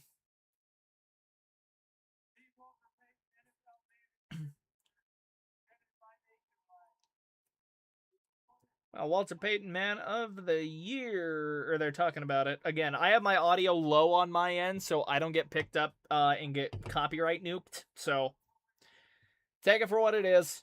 Apologies in advance. We don't need NFL sending the Seahawks after us. Literally. We all know that's how the NFL handles their copyright complaints. They send a team after you. Sometimes it's just one player. Sometimes you just, you wake up and you see Brian Urlacher in the closet like the fucking boogeyman. That is a pick. And we got the bus and Lynn Swan on stage. Don't spoil it because I haven't seen it yet. I'm gonna cover my screen with my face. Here we go. Pick 7. I'm not sure how I feel about it.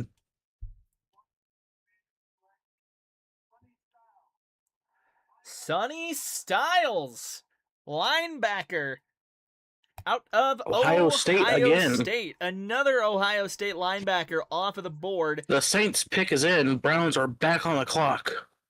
Okay, so Sonny Styles off of the board here. And we are going to have to start going quick with some of these guys as more of these picks stack up while they do the whole broadcast extravaganza here. But basically, 6'5", 244, good height, mid-tier weight for the frame, basically. But, so here we go. His strengths, historically rare size speed profile, tested 99th percentile in explosion at 244. Covers sideline to sideline, so that's big. Erases outside zone, perimeter stuff, that's cool. Excuse me. Carries tight ends down the seam. That's great. Matches backs on option routes. Shucks climbing linemen with quick hands. So that's big. Reliable finisher in space. 2 missed tackles across all of 25. Chief Sauce trade for Waddle and panic. No, straight up, Marky. 100%. Reliable or I already said that. Zone drop shows safety instincts, which is huge for a linebacker. Green dot for a college football playoff program. Ran the huddle as a captain. Blitz reps show burst in power. And it hasn't been fully tapped into. So, what they don't like, tackle attempts get high at times. Bites on play action and boot fakes. Play strength against interior lineman climbing is still developing, so Quinn Miners could probably put this guy in a coffin. Reacts well in coverage, lacks the anticipation to beat routes to the spot. 2 full seasons at the position, gap fits and block recognition are still being defined. And ball production lags the coverage tape. 1 career pick came on a deflection. So those are the knocks on Sonny Styles. Those are the strengths as well. But the guy ran a 4.46 40 at, 244? Like, that's pretty damn solid. 1,000%. But no, I'm 100% with you, Marky. Well, and the thing was, too, is, like, they already came in needing a corner because they traded their top 2 guys. Like, genuinely. Like, McDuffie's gone, and they needed somebody. I still think, and they said this, like, when they were talking about his weaknesses, like, he does not have the longest arms, which could be a big problem in, like, jump ball situations. So, like, Cortland Sutton can probably tear this guy up a little bit. And he's a rookie. Some news from Adam Schaefer. Despite drafting Avril Reese, the Giants do not intend to trade D.E. Kayvon Thibodeau. Oh, they didn't trade Thibodeau. They do not intend to trade him. I mean, why would you? Like, that's a 1-2 go right there. You kind of need all you can get on that front there. Like, when you think about it. Oh, man. And again, Saints pick is in.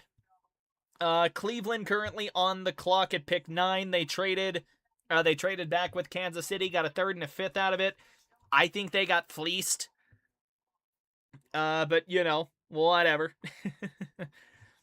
Oh, man. Yeah, that confuses me even more on what the Browns are going to take. Why would you trade back if you need good guys? Cleveland has a plan. They're the Cleveland Browns. Yes, a good old punt. They didn't trade back their pick. They punted it backwards. Listen here, you little shit. The Browns are going to take a fucking punter. Browns are going to the Super Bowl. Saints have picked Browns on the clock. Yes, sir. We are still waiting to hear what the Saints actually picked. I imagine it's either a weapon for Shuck or or someone on defense.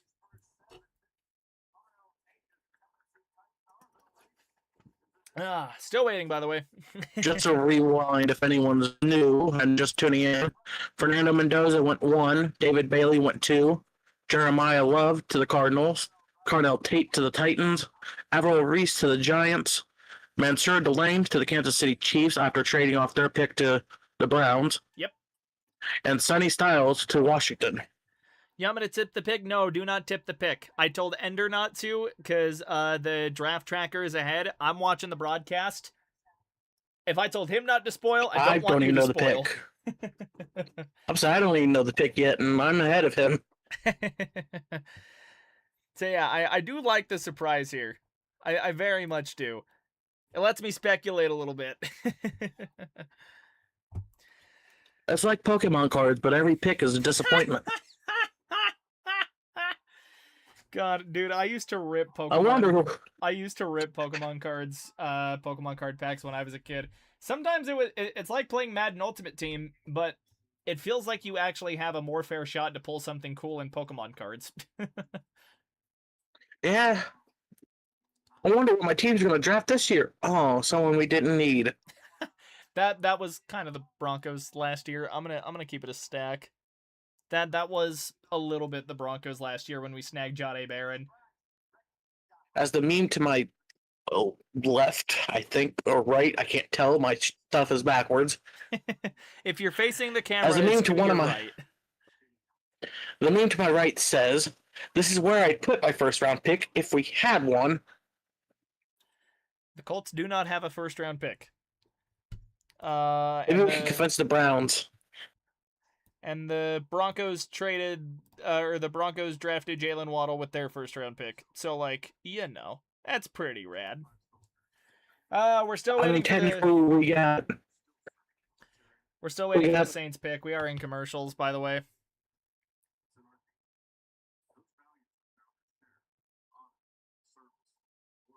I mean, for all technicality, I guess we did draft Sauce for our first round pick.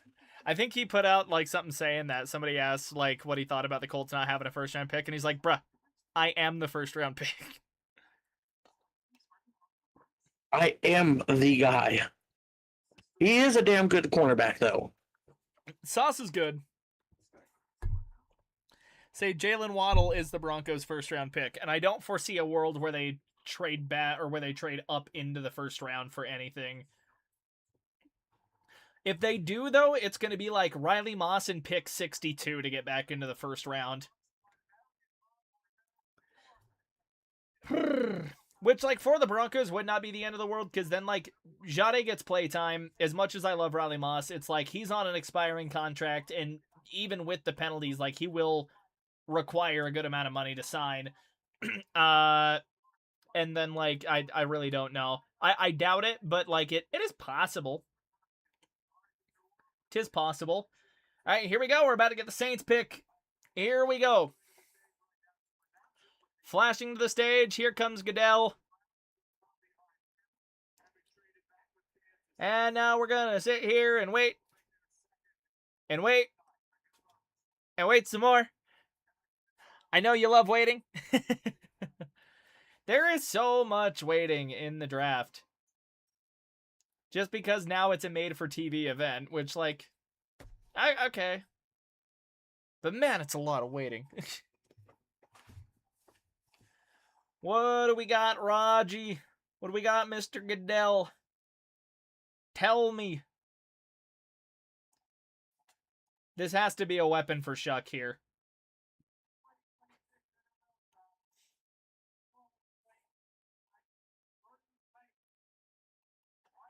The Browns pick is in. Giants are on the clock. Jordan Tyson out of Arizona State.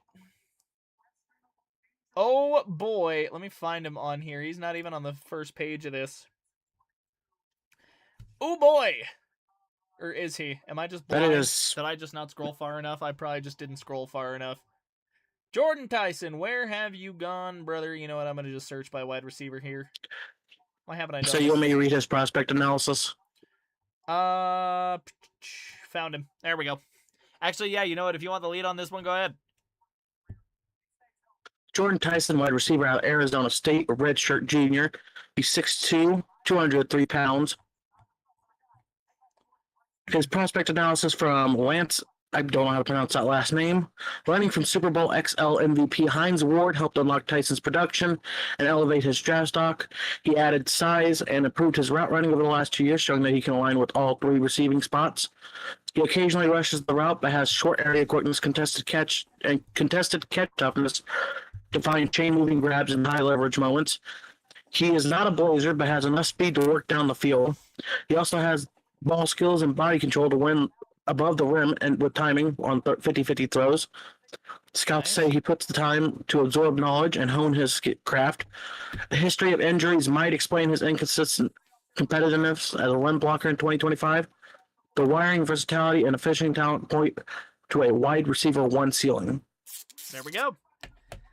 So Draft Buzz, strengths and weaknesses. Here's what we got here. He gets open, period. And that's the exact quote. Watch the Kansas State tape and count how many times he just erases corners with a shoulder fake and a snap. Nasty route runner. 67% contested catch rate in 2024 tells you everything. Brother plays in the NBA, and you can see that rebounding mentality when the ball is, in fact, in the air.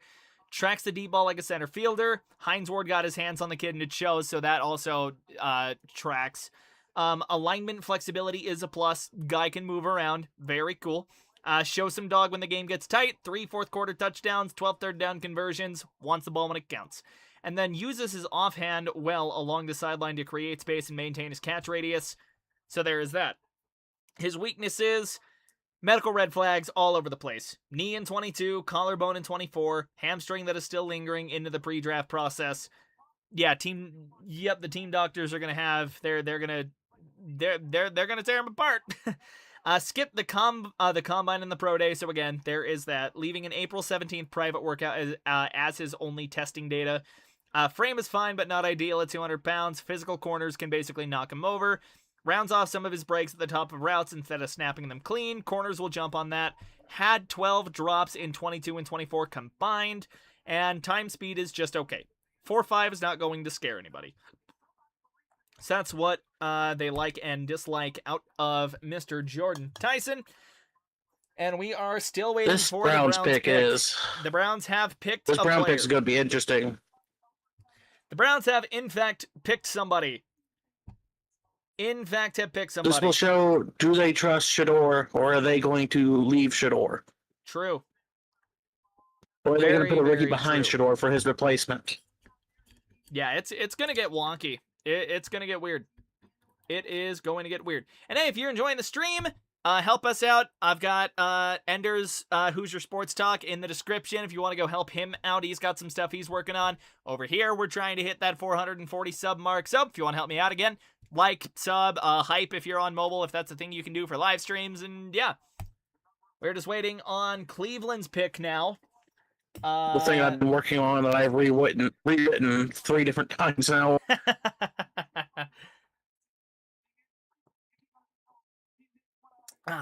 We are almost out of the top 10.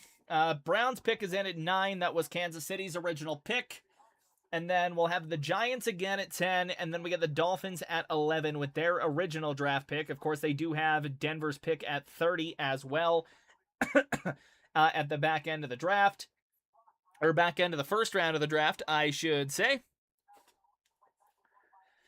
But yeah, nothing to really wait on here. Cleveland could honestly kind of swing for anything right now. Like, that's going to be the weird thing. Like, do they go offensive line here? Do we see the first offensive lineman go here? Do we see them go for a receiver? Because really, like, I think for the most part, even right now, like, they're still set up pretty well defensively. I'm very, very interested to see what they go for here at pick 10. So here comes Goodell. We are going to learn what they think about Shedeur Sanders very quickly. I'm not going to spoil it. All I have to say is who? Spencer Fano. Giants pick is in. Offensive tackle out of Utah. Giants pick is in. Dolphins are on the clock. There we go. All right, first offensive tackle off the board, folks. 6'6", 311 out of Spanish Fork, Utah. Went to college at Utah. 4'9", 140 at 311 pounds is quite a lot. They don't love his arm, or they don't love his hand size. They don't love his arm size, and they don't like his wingspan. So that's kind of the biggest, like the big knocks against him here. So he did win the 2025 Outland Trophy, so that's pretty big. But here we go. Strengths, moves like a tight end trapped, and it tackles body. So guy he can move laterally, good body control. Combine confirmed what the tape already showed. 3-cone time, topped every O-line tested. 40 was second fastest. Very cool. Flies out of a stance with rare explosiveness. Beats defenders to the spot on reach blocks and pull assignments, so that's huge. Has outstanding balance and recovery skills. Fires independent hands with good timing, and can disrupt every pass rush plan, basically. Locks down edge speed with refined kick slide mechanics, which is big for an offensive tackle. They're probably drafting this guy to be their left tackle, to be the blindside guy. Strong hands and a firm center of gravity. That's big for a tackle. Visible intensity. Communicates like a fifth-year senior at the line. His weaknesses are in his arms, just over 32 inches, well under the traditional tackle threshold. It could maybe knock him to guard. The Giants have made their pick. Oh, of course they have. Yep, here we go.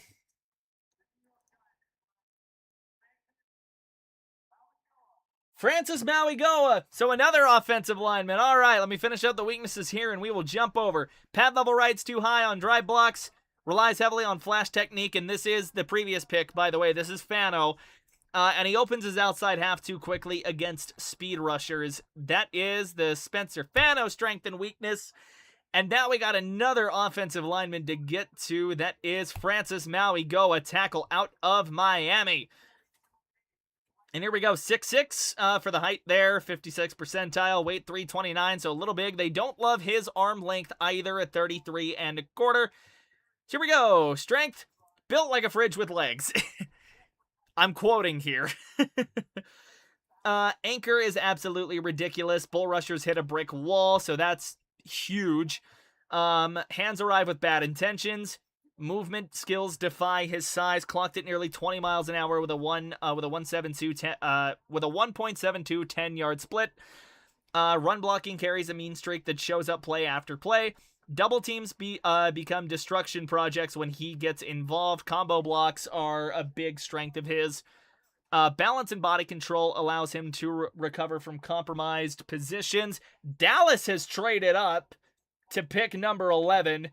Dallas has traded up to... The Cowboys have traded to 11. They have traded up to 11. To finish up, their pick is in. Dolphins are back on the clock. So to finish up with Mauigoa, balance and body control, technical growth, that's good. He does not have like elite lateral quickness. Mirror ability against sophisticated counter moves remains a work in progress. Hand placement wanders outside the frame. Pad level creeps up during long drives, and then processing blitz packages still requires refinement. So a bit of a raw prospect there. For, who was that just picked? Yeah, Giants? Yeah. So, bit of a raw pick there, but they could potentially have Jackson Dart's protection guy for the next, long time, or whoever ends up behind center. If he pans out, they are going to love this guy. Dallas's pick is in as well. Any chance you can get a comp on that quickly? I'm looking for it now. Because Miami had to get something for that. Probably nothing too crazy. Probably a third, if I had to guess. Just pick 12 and a third. Maybe a 6.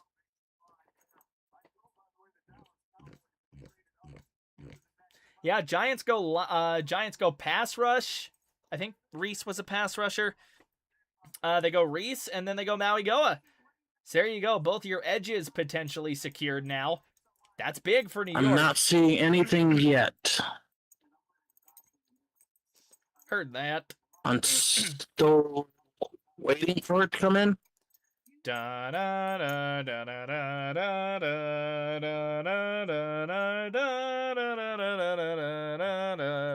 We are still waiting on draft compensation as well for the Dallas-Miami trade.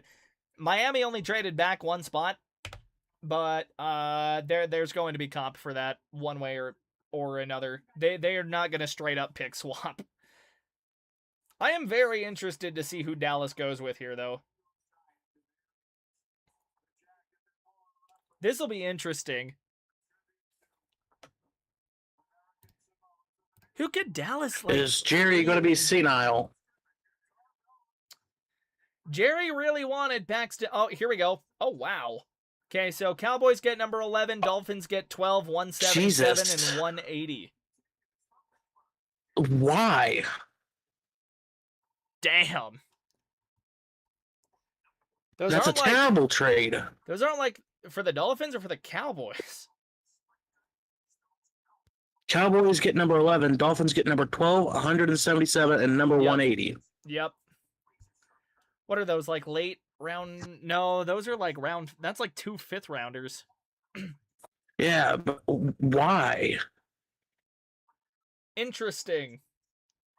And now we are in commercials waiting for the Cowboys to fucking get their pick announced. We are roughly about a third of the way through the draft evening. If you are enjoying the stream, again, don't forget to go check Ender's stuff out in the description. Don't forget to like and sub here. I'd appreciate it. It's a good night. It's a damn good night. Good night for fan bases to either say we're so back or it's so over. There is no in between on draft night.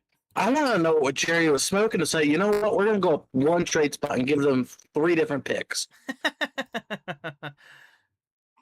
Yeah, that was kind of a wild decision, not going to lie to you. Like, you just went up one spot. To be fair, though, they're not, like if I'm going to play a little bit of devil's advocate here for Jerry, which I don't always, I don't love doing, but they're not top 100 picks. Now, if you traded 2 separate top 100 picks, now we've got problems. But with them being, like, 5th-rounders, and with, like, day 3 of the draft being such a fucking kibosh, I don't hate it. I don't love it, obviously. I don't know if you needed to part with 3 different picks right there, but I don't think it's the end of the world. For me, like a pick swap like that, give them like 1 late round pick. Don't give them more draft capital. It is still like we're still talking about top 15 here though. Like these are still like pretty premier guys. I know we're out of the top 5 and like the super premier guys are off of the board, but like these are still damn good prospects.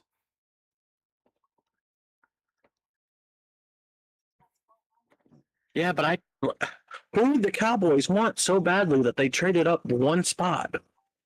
Yeah, that's no kidding. And like, who did you really think the Dolphins were going to take here? I'd like to say, who were you so afraid of the Dolphins taking that you had to just trade them the spot? Great question. We'll find out in just a second. Once the ads are over and all that fun jazz.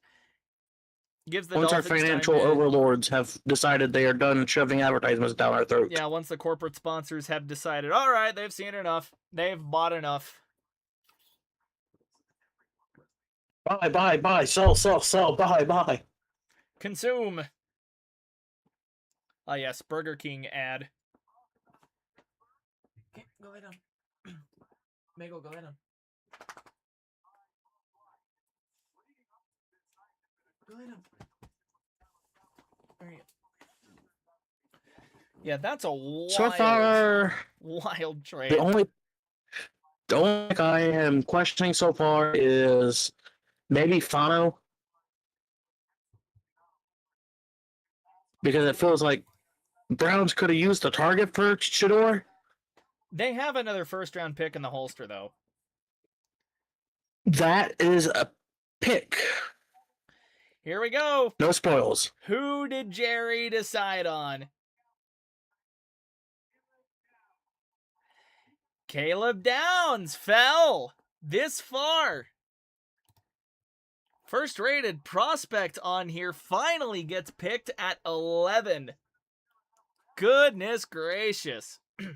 6'2", 206 safety from Ohio State that ran a 4.45. 40-yard dash. They don't love his arm length. They do like his 40 time. They don't adore his height or weight. So he is a little undersized. Sorry for interrupting. The Dolphins pick is in. Rams are on the clock. Of course. So here we go. He did win the Jim Thorpe and the Lot Impact Trophy. So there's some stuff for Caleb Downs. So here we go. Strengths, processes information at warp speed, operates as a legit chess piece who can align in the box. That's big. Tackles with controlled aggression and textbook technique. Everything you want to hear out of a safety. Shows corner level fluidity in his hips when transitioning from back pedal to drive. Commands the secondary like a veteran DC. Displays excellent ball hawking instincts in zone. It brings physicality as a run defender, which are all things you want to hear out of a safety, and has legit special teams value as a punt returner with vision. That's big. Weaknesses. He does sell out for the highlight reel hit, so hopefully the Cowboys do or don't get their Marcus Williams. Gets caught peeking too long in the backfield in zone, gambles for interceptions at times, struggles when climbing offensive linemen reach him at the second level, and then most of his tape came in too high shells, which, to be fair, is kind of like the NFL standard for defense at this point with how the deep game developed. But it does leave questions about his range and comfort operating as a true single high. So there's Caleb Downs. I'm surprised it took From watching him play, much little as I did, I think I've seen like one game with him in it. He will be good. Say, because I was gonna say, like, I really doubt that PJ Luck was gonna be their answer at safety. Like, ain't no way. Like, PJ's alright, but like, unless really like they're drafting him to be more of a free safety and they're gonna let PJ compete for the starting safety role or the strong safety role. There is some so good Rams tape are on on the him, clock with the pick they got from the Falcons. Yes, sir. Caleb Downs is he's off the board. Dolphins pick is in, so we'll finally see what they decide to go and do now. Because that's the Dolphins were another team that really, really interested me in the draft. Mekhi Lemon on the Rams gonna be nasty. Did the Rams take Mekhi Lemon? Or are they? Oh no, they might. Yeah, Dolphins are on the clock. I'm getting ahead of myself here. Mekhi Lemon to the Rams would the go clock crazy. Picks Though. in for the Dolphins. Yeah, Dolphins in. Rams are on the clock. No, Mekhi Lemon would be a crazy pickup for the Rams. Give Stafford like one more absolutely crazy target to throw to. In his For the Dolphins, I'm sad to say they just need everything. Yeah, the Dolphins They'll take the lot. I feel like they're going. I feel like they gotta go some type of receiver here. Could we see maybe Kenyon Sadiq go here? I almost wonder. You have gotta get Malik Willis something to work with, man. It cannot just be Devon Achane. Because who's their number one target right now? Tutu Atwell? Like, brother, Miami needs help. I was about to say they could always just go with their normal plan, but they don't have Jaden Waddle to do the deep ball anymore. Exactly. And they did let go at Tyreek Hill. Jaden Waddle deep ball. Jaden Waddle deep ball. Right up the middle. Punt. Oh boy. He's pretty thrilled about it. Dolphins art is up on the thing. I think we got Kamish coming up now. Rams pick is in as well, because it is showing Ravens on the clock at 14 throughout the venue. So the Rams have already got their pick in as well. Here we go. The Dolphins first pick at number 12. Who do we got?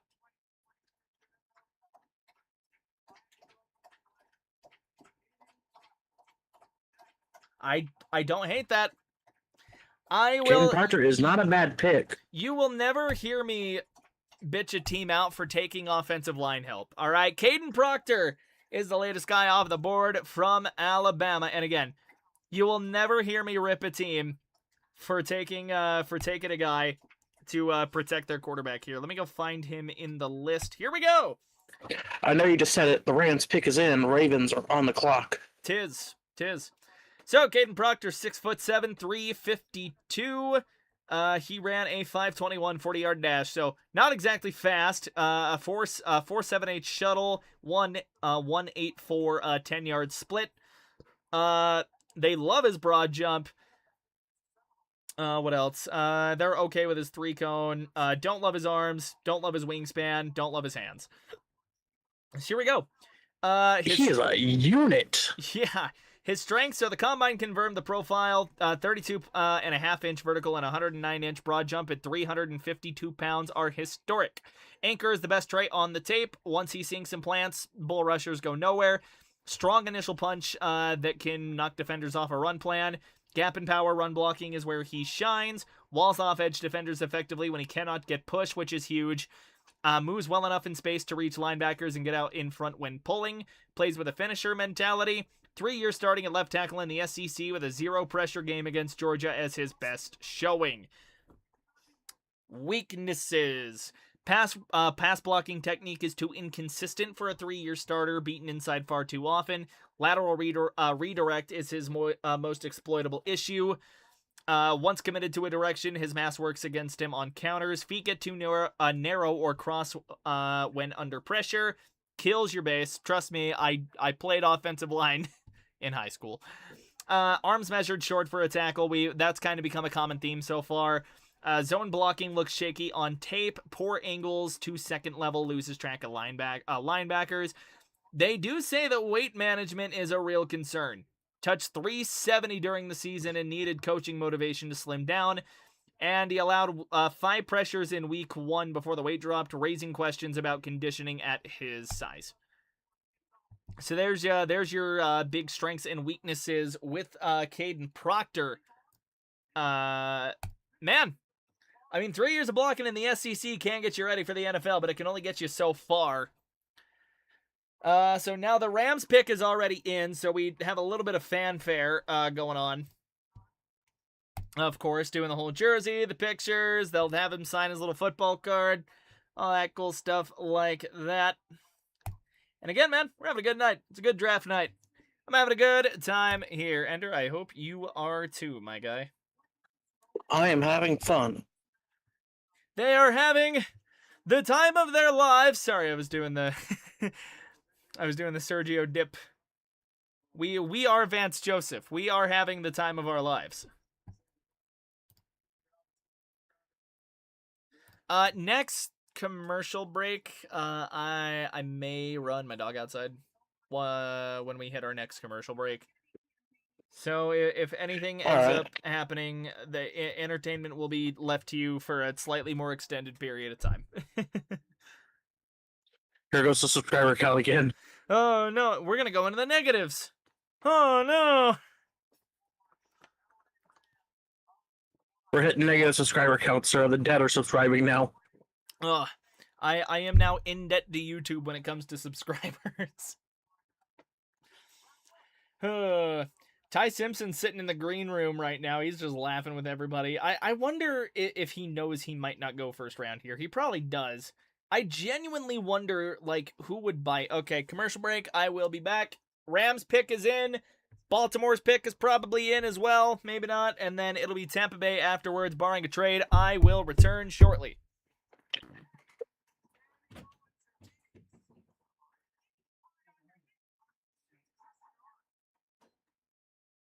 How's everyone in the chat doing tonight?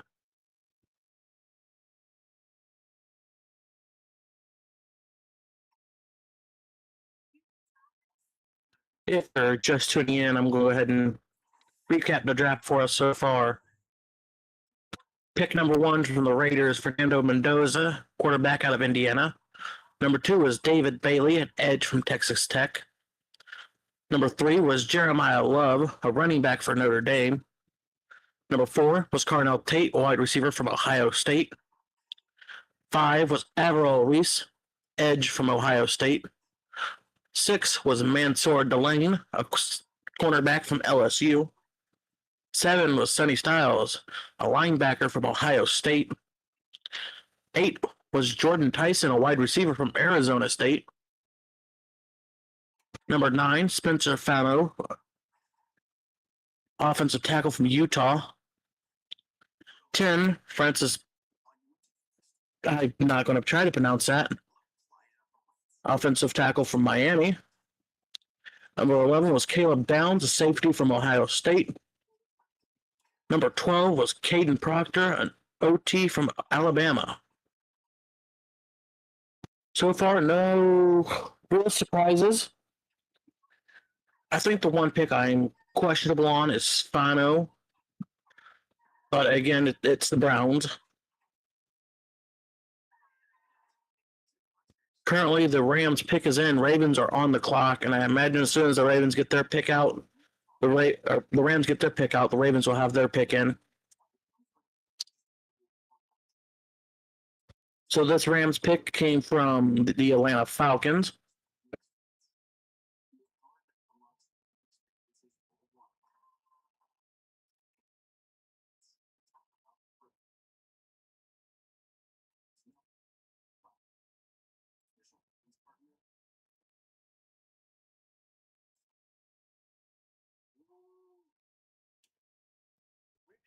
I currently cannot see what is going on in the draft right now because I don't have the draft pulled up. I'm just reading off what's happening on the tracker. I am trying to also keep an eye on the news for the trades and all that for us.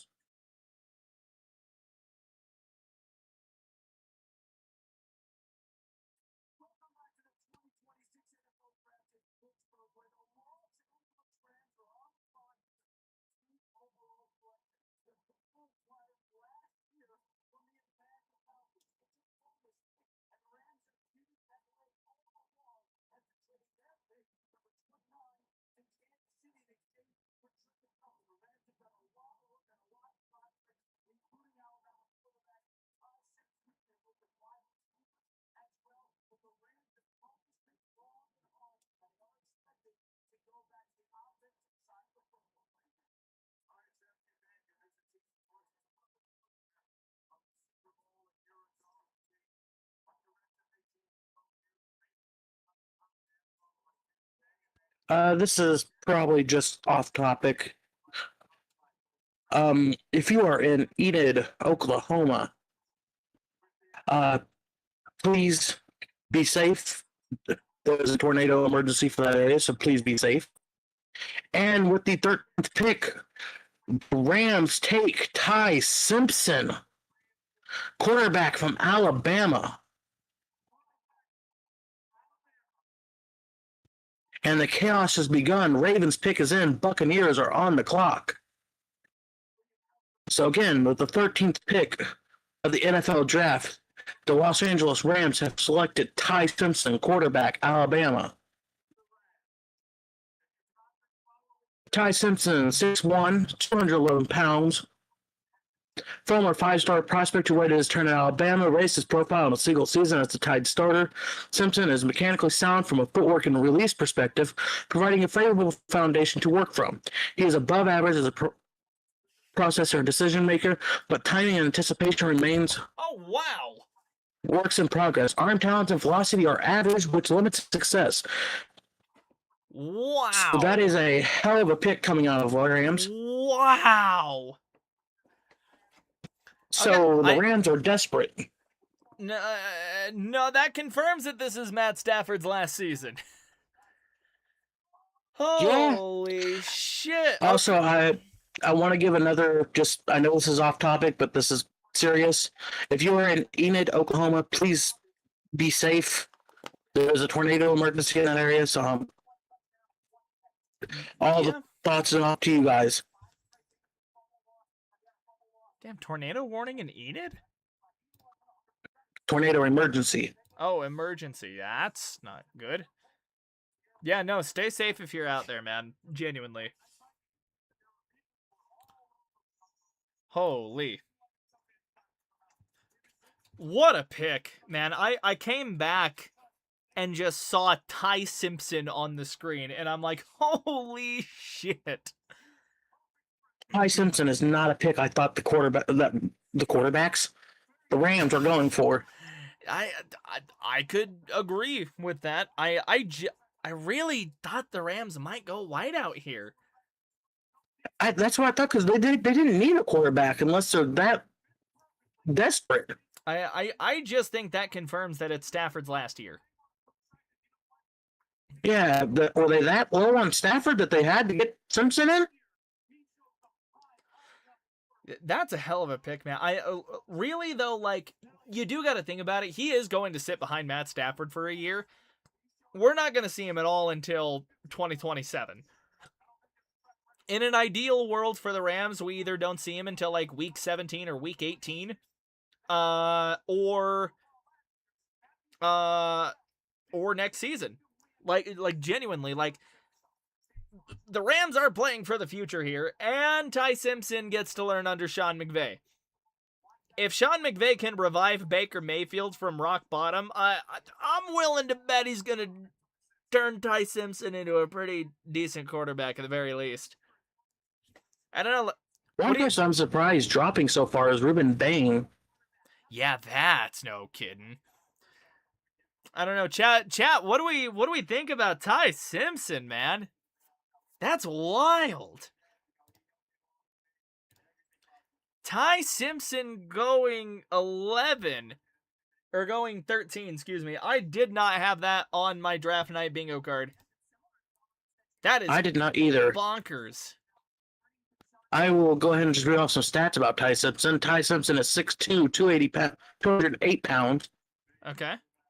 His 2025 stats, he had 305 completions, 473 attempts for a 64.5 completion percentage. Okay. He threw for 3,567 yards, 25 touchdowns, 5 interceptions. He ran for 93 yards and 2 touchdowns.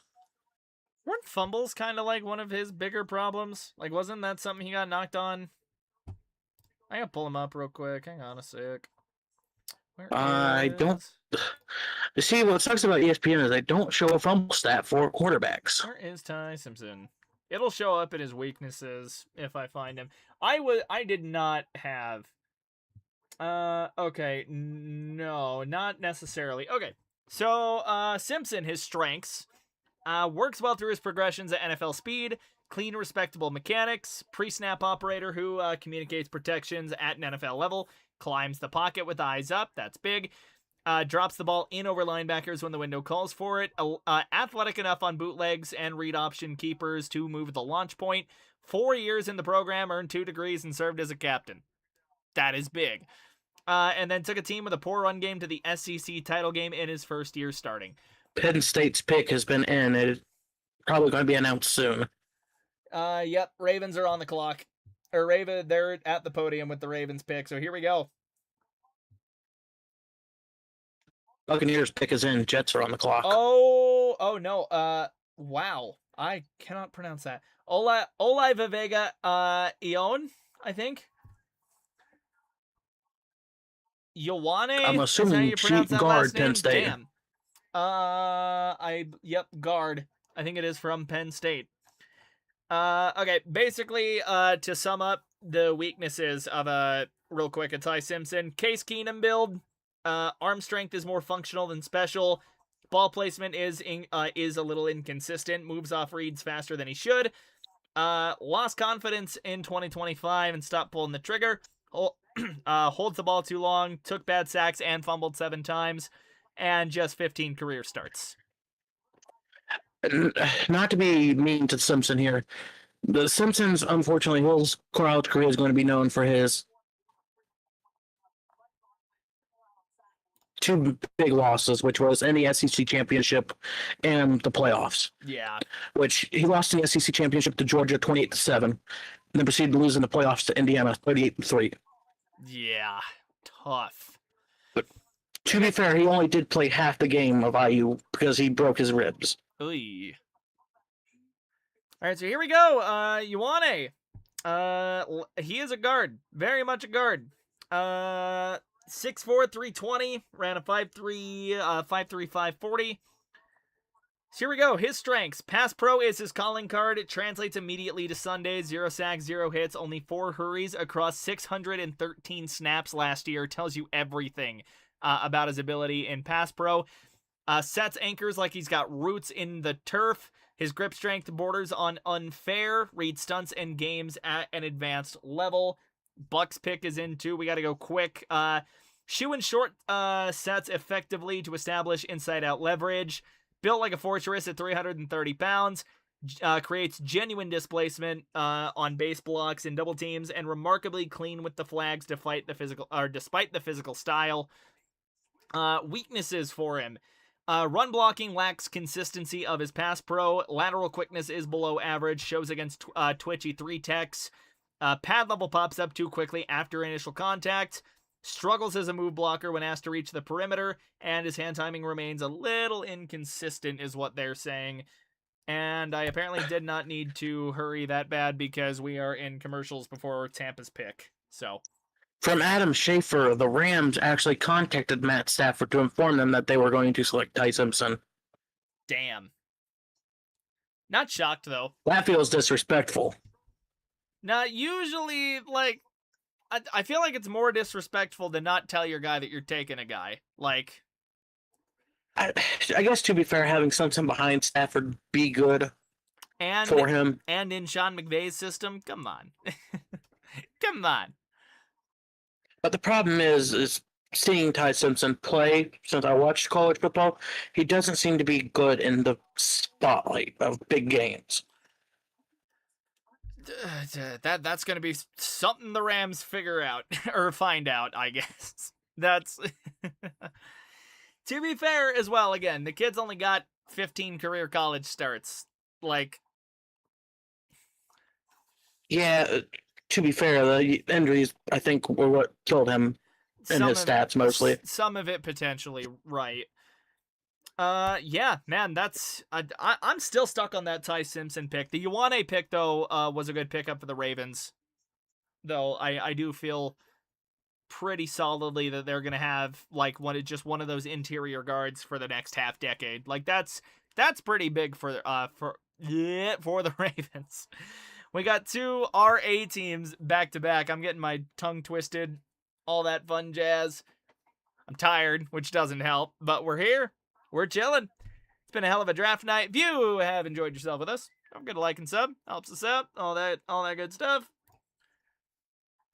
With all these commercials, it is going to be a very long night, but we are here for it. You know what? We're just about halfway in, and it's only 7:36 my time. Well, if I had to guess, probably be done around like 9:10, give or take my time, ideally. So it's 9:37 currently for me. Yeah, we're roughly halfway through. So like, we'll be here a minute for sure. So 2 quarterbacks have been drafted. I know at least 2 quarterbacks were going in the first round. I didn't know who was going to take them. I just didn't think Ty Simpson was going to go that early. I didn't either. I didn't think Rams were going to take him. I could have seen like the Browns or like one of those lower teams taking him.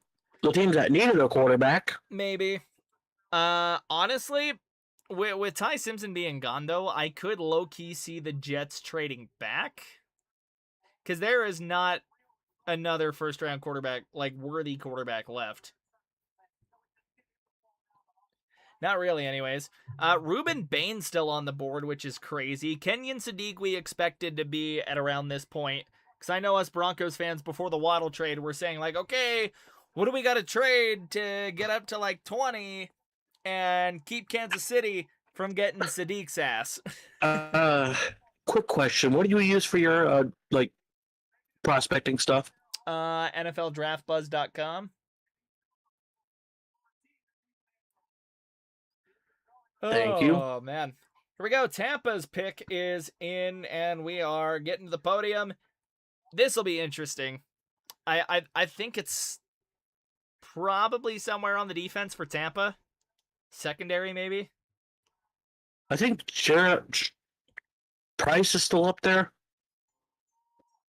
Let's see who we get. Stowers is still up. With the 15th pick in the 2026 NFL Draft, the Tampa Bay Buccaneers select Ruben Bain's off the board. Ruben Bain is gone. Ruben Bain is officially Edge, Miami. gone. edge out of Miami, and I am surprised it took him this damn long to get The Jets picked up pick somewhere. Jets pick is in. Lions are on the clock.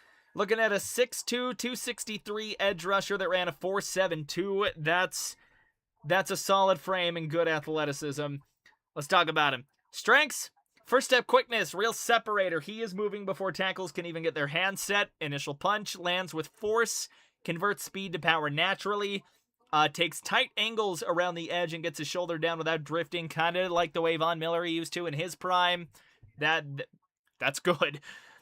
Plays the run with aggression, which is something that I think is big for like modern edge rushers, because it feels like a lot of modern edge guys like aren't super like big like run defenders, like even though they kind of have to be. Effort is consistent from first to last snap. Versatile alignment options gives the coordinator flexibility to move him from wide 9 to interior passing down looks. And then he performs in big moments. They don't like his arms. That has become a theme of this draft so far. 31 inches at the combine. Tackles with reach will challenge him. If anything, probably see a lot of chop moves out of him. Gap discipline is inconsistent. He'll gamble. Nick Benito had that same problem. Secondary hand moves need development. Blockers can recover and get him down. Missed tackle rate above 20%. Suggests issues finishing in space against shiftier backs. And the counter rush repertoire is limited when plan A stalls. That might explain the fall here in the draft a little bit, though. Like that, just that missed tackle rate alone, like that is 1 in 5. And like the way that I look at that too is like against the Jags last year, like for us Broncos fans, like Riley Moss had 2 missed tackles that I'm pretty sure amounted to the tune of like 130 yards for Parker Washington in just 2 catches and a touchdown. A 1 in 5 missed tackle rate can get you killed if it's not coached out of him quickly. I wonder who the Jets' next sacrifice is going to be. The next sacrifice to the New York media market. Oh boy. Oh biggity boy. It's man. Hand him his Jets jersey, and all you have to say to him is, "May God have mercy on your soul." Oh, may the New York media market have mercy on you, my friend. Yeah, man. Dude, Ruben Bain falling this far is nuts. Because I'm pretty sure this guy has been mocked to go as high as 2, hasn't he? He was someone that I personally was seeing in the top 5. Personally, I would have thought Fernando Mendoza than Ruben Bain. I did not expect him to fall to 15. See, and that's a lot of the order that I saw too, was Mendoza, Bain, and then after that it kind of became a shit show, but wow. I don't know what turned the Jets off of taking Bain. That's crazy. But if Bain does turn out to be a hell of an edge player for Buccaneers, I would imagine the Jets are probably going to be kicking themselves in the face. Potentially. Yeah, that is... Because they had the opportunity to take him at the beginning of this draft. And they took, if I remember right, David Bailey, number 2? Yes, they took David Bailey. Yeah. Yeah, that is... I am genuinely shocked that Bain fell this far. Yeah, Ruben Bain was prospected to go number 3 overall. Looking at like the scouting weaknesses, though, I can see what would have turned some teams off, though. Like, genuinely.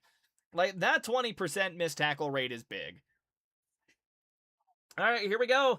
Let's learn who our new sacrifice to the New York Jets is 14 picks later.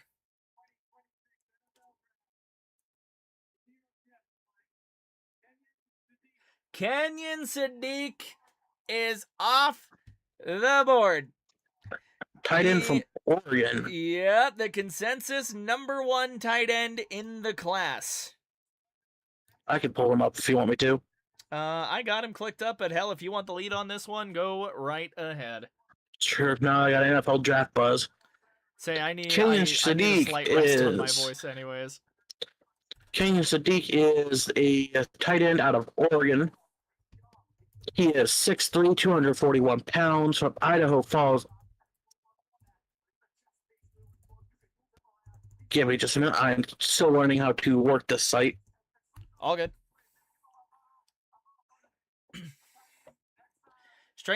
His like strength and weakness stuff. You scroll down a bit. It's like a There we go. 3. Ran a 4.39 at the combine, shattering all-time tight end record. That's fast. That is like genuine wide receiver speed. Vertical and broad jump numbers confirmed what tape already showed: a 43.5-inch vertical and 11'1" broad jump. Crazy. Quick twitch feet out of his brace give him genuine separation against man coverage. Linebackers bite on his stems, and he's already 2 steps gone before they recover. Strong hands that hold up under contact when the ball arrives, with a safety closing hard. Tracks the ball naturally on back shoulder throws and sideline fades. The body control to adjust mid-route and still make the couch look effortless on tape. Oregon lined him up everywhere, and he never looked out of place. In line, slot, flexed, wide, motion across the formation. That kind of alignment versatility is a defensive coordinator's nightmare to prepare for. 2 touchdowns in the Big Ten championship with Penn State's defensive keying on him when Oregon's receiving corps got banged up late in the year. Sadiq carried the passing game on his back. Works zone coverage with real feet for soft spots in the middle of the field, settles into open grass, and presents himself as an easy target for his quarterback rather than drifting aimlessly between defenders. Damn. His weaknesses: he measured 241 pounds at the combine, which is light for a tight end. Blocking technique remains a work in progress. Gets handsy, tends to lean rather than drive his feet, and loses leverage battles on reach blocks more often than you can live with. Oof. Drops that should not happen show up on film, not the contested grabs, but the routine throws above his numbers where his eyes wander a half beat too early. Fixable, but it is there. See, I did Physical remember press seeing coverage. that he did have slight drop issues. Physical press coverage at the line of scrimmage disrupts his timing. Corners and safety who gets hands on him early can knock his routes off schedule. Needs a reliable counter move. Zone recognition still has room to grow. You can sit in spaces instead of working to find true open grass. And he feels against zone scrimmages lags behind his man coverage ability right now. Gotcha. I mean, there was very much a reason why this guy was like consensus number 1, though. Like, everything is on tape. He's a monster. He's a wide receiver stuck in a tight end's body. Yeah. He's the perfect fit for a wide receiver, just stuck in a tight end's form factor. Straight up. That's a big weapon for the Jets, though. Like, even for Geno this year, but like also for whoever they might get going forward. Because again, there's no guarantee that Geno is their quarterback post 2026. I feel like. Oh man, that's a hell of a pick. And I know that like when the Broncos still had that first round pick before going to get Waddle, like our whole line of questioning was essentially like, okay, what's it gonna take to get up to go get Sadiq? Like, where is Sadiq gonna get picked? And as it turns out, pick 16. I don't think Denver really had the ammo to shoot up to 16 without moving a player.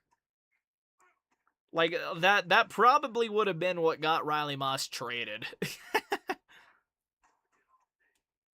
Me personally, I don't know. I said this in a draft preview video. I forget which one it was. I'm gonna have to go check that now. It is one of my more recent videos, but I do remember saying, like, oh no, it was literally just my last video. That, like, I do feel like there is a distinct possibility that Riley Moss gets moved during the draft. I don't know if he gets, like, moved for, like, a first rounder tonight. That would be ridiculous. But, I mean, maybe they use him to trade back up into the 3rd? Because Denver does not have a 3rd round pick. I'm not saying it's gonna happen. I'm not saying I even want it to happen. I'm just saying there's a non-zero possibility. Another one I am surprised I haven't seen taken yet is Makai Lemon. I am quite shocked to not see Lemon go yet. I imagine we probably see him, though, in, like, roughly the next probably 5 picks. Like, if I really had to guess, honestly. Especially when he has such a good, like, ranking in his slot, like, for a slot receiver. True. Like, he has more strengths and he has weaknesses. True. Very true. All right, here we go. Lions pick is in.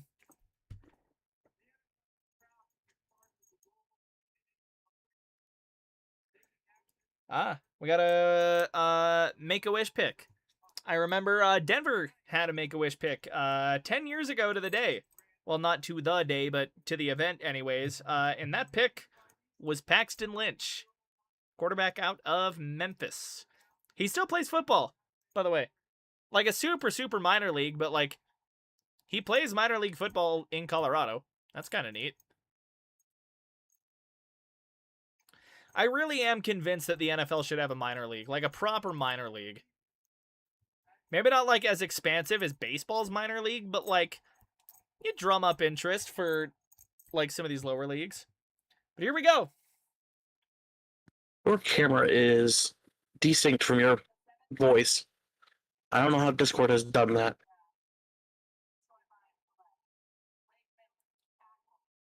Tackle. Blake Miller out of Clemson for the Motor City Kitties. Big. Lions did need him a tackle. They were, in fact, hurting for a tackle. I'll find where he is on here. NFL should have a true minor league. Yeah, that's what I'm saying, Bach. That's what I'm saying. Okay, they should bring back NFL Europe or something like that as like a minor league. That's basically what that's basically what NFL Europe was. Well, and like with how much they've expanded like into Europe already with like all the international games, it's like I'm really shocked that they haven't. Well, the question is, do we see college football as a minor league for NFL? I think it's too much of like its own separate thing, honestly. Like the UFL is more of a minor league, just because like it's still technically pro ball. Yeah, but I think the UFL has too many different rules. And... well, I mean, you make the same argument for college. Overtime, catch rule. True. Anywho. A little bit of a news update. Fernando Mendoza has updated his LinkedIn. Nice. That's how you know it's official. For the Las Vegas Raiders. That's how you know it's official, when they update the LinkedIn page. All right, so here we go. Blake Miller, fresh tackle out of Clemson that the Lions just picked at 17. Strengths, he fires out of a stance with a long kick slide that gets him into position. Kick slides are important for offensive tackles. Vikings pick is in. Every year at Clemson. Read stunts and twists like a veteran, swapping assignments with interior linemen with real processing speed and timing. Boy, we did not get long in that. No, we did not. Panthers pick is in. Cowboys are on the clock. Yeah, we are moving. Vikings go Caleb Banks. Our first defensive lineman is off the board. Florida. Okay, I'm going to sum this up real quick. A lot of starts. Real good initial punch at tackle. Handled an emergency move to left tackle at Pitt in 24 without any noticeable drop in technique, so he can't play blindside. His pad level stays too high when climbing to the second level. Run blocking never matched the pass pro across 4 years. Hands drift wide and land outside the frame. That can get you killed. Leans forward and overextends against push-pull counters. Choppy footwork and poor contact rates when hitting moving targets. Does not consistently generate push at the point of attack despite his frame, limiting his impact as a run blocker. So that, I feel like that's stuff you can coach into a guy. And he's going to get coached by Dan fucking Campbell. Okay, Lions have taken their first, or really the first true defensive lineman off of the board here. I had to find the guy that they just took. Caden McDonald? Yes? Can I look at that? No, Caleb Banks, excuse me. And the Vikings took them. Wow, I am all over the place. Caleb Banks. He's a bit down the board here for the defensive tackle spot, too. A little bit. Well, D-line, Give but me just a sec. I'm going to jump out of the call and jump back in because your camera is desynced. heard. Lovely. Hello, it's just me. Oh boy. So here we go. So here is what they very much like about Caleb Banks. Size 6'6", 330.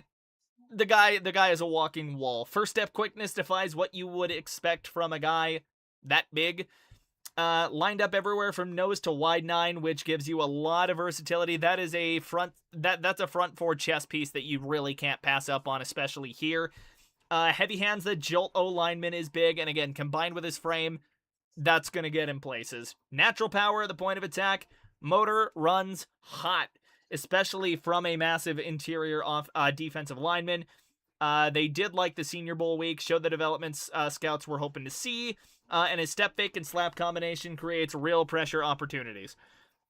What they don't like, the pad level, and we've seen that a couple of times here with offensive linemen, but it is a thing that exists with defensive linemen as well. He gets a little too upright, and everyone kind of knows in football, low guy wins.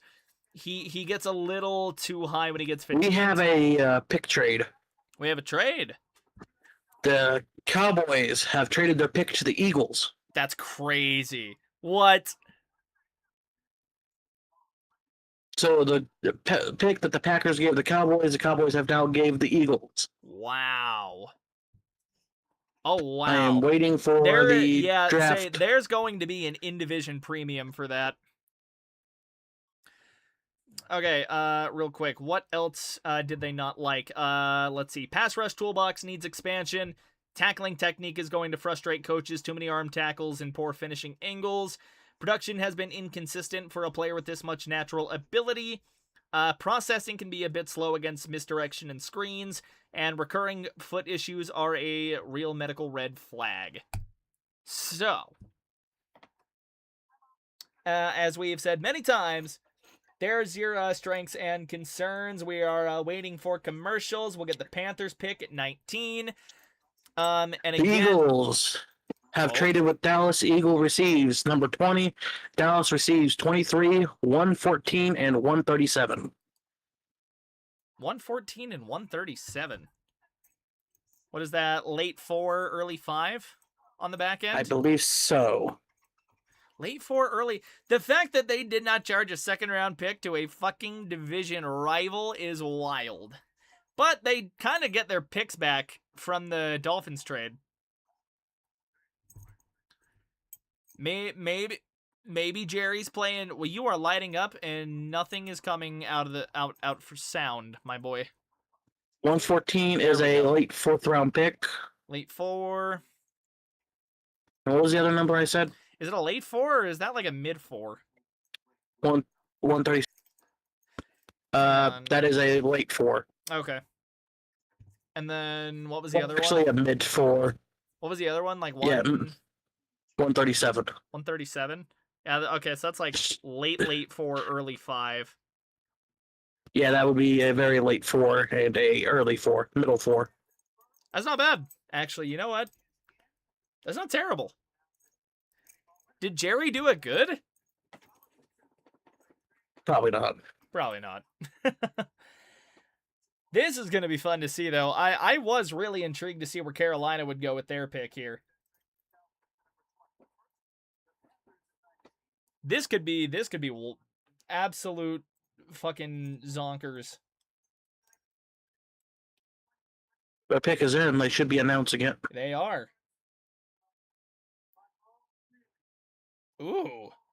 Monroe Freeling, offensive tackle out of Georgia. Panthers. Let's see if I can get him pulled up. Yeah, you got this one. Panthers did need O-line help. They did, in fact, need O-line help.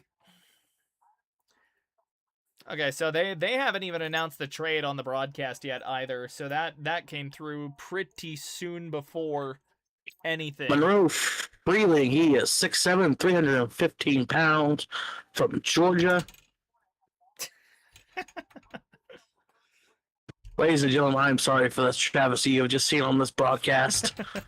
What do you mean? As a punishment, the Broncos have lost their picks. No. But out of scouting reports from Monroe, his strengths. He's a rare athlete for the position. Combine numbers confirm what the tape already shows in his movement abilities. Pass protection was strong in 2025, allowing minimal pressure across 747 snaps against SEC edge talent. Basketball background shows up in his balance, spatial awareness, and ability to redirect through contact. You're telling me an offensive lineman played basketball? Quick first steps off the snap gives him an advantage, reaching landmarks on zone concepts and getting to linebackers. Active hands with quick punch resets. Recovers well when his initial strike misses rather than conceding the rep. Finishes with intent when he locks onto a defender. And his feet gets moving downhill. Showed tangible week-to-week growth throughout 2025 while managing an ankle injury and full-time starter duties. Length at 6'7" with 34-inch arms gives him a wide strike zone. The edge rushers will have to work around. Mekhi Lemon just came off the board. Eagle shot up and for Mekhi Lemon. Holy shit, I wasn't paying attention. I look away from the screen for 2 seconds. Are on the clock. And Mekhi Lemon is off of the board. Number 1 ranked receiver on NFL Draft Buzz. What did you have to finish on that last pick? So for Filling's weaknesses, run blocking lags behind his pass protection, especially in gap schemes. Gets tall through his hips too often and loses power at the point of attacks and stop defenders. Needs to add 10 to 15 pounds of functional weight to anchor consistently against NFL power rushers. Tendency to lunge and bend at the waist cost him his length advantage and creates missed assignments. I very much Limited starting experience leaves real questions about him handling a full NFL workload from the jump. Damn.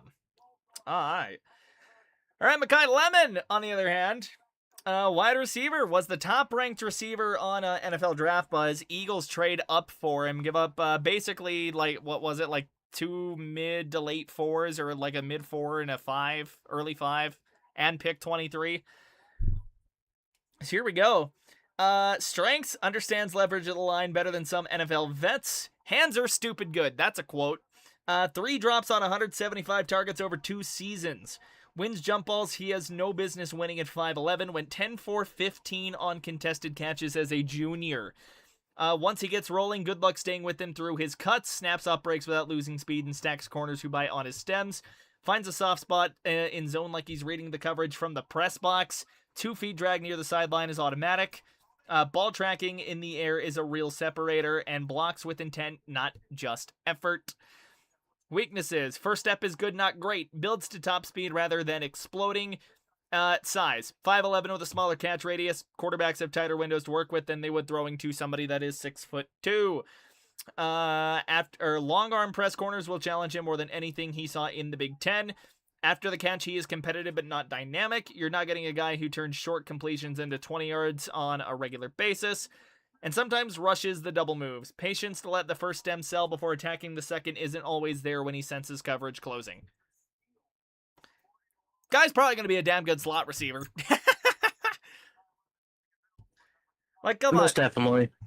5'11", you're telling me this is a guy that barely drops the ball at all and ran a 4.5 40. This guy's going to be a pretty damn good slot wideout. I'm going to give it a buck. So, with the Steelers on the clock, what do you think they're going to be taking? Great question.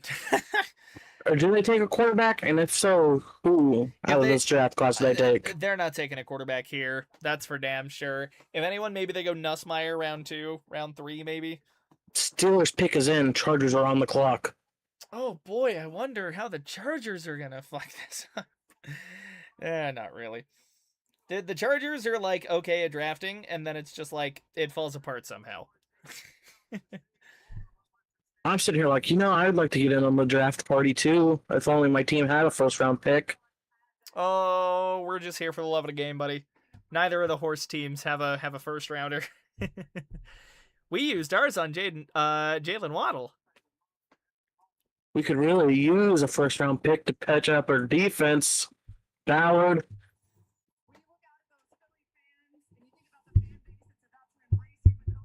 Sauce. Sauce can only do so much. No. Sauce Gardner. You can only rub sauce into the wound so much before it stops the bleeding. You are going to like Sauce Gardner. You're going to have him for forever, and you are going to like it! I probably just peaked my mic there. Ballard, if you're listening, try and convince the friggin' Broncos to trade for Bo Nix. No. We'll give them Jones.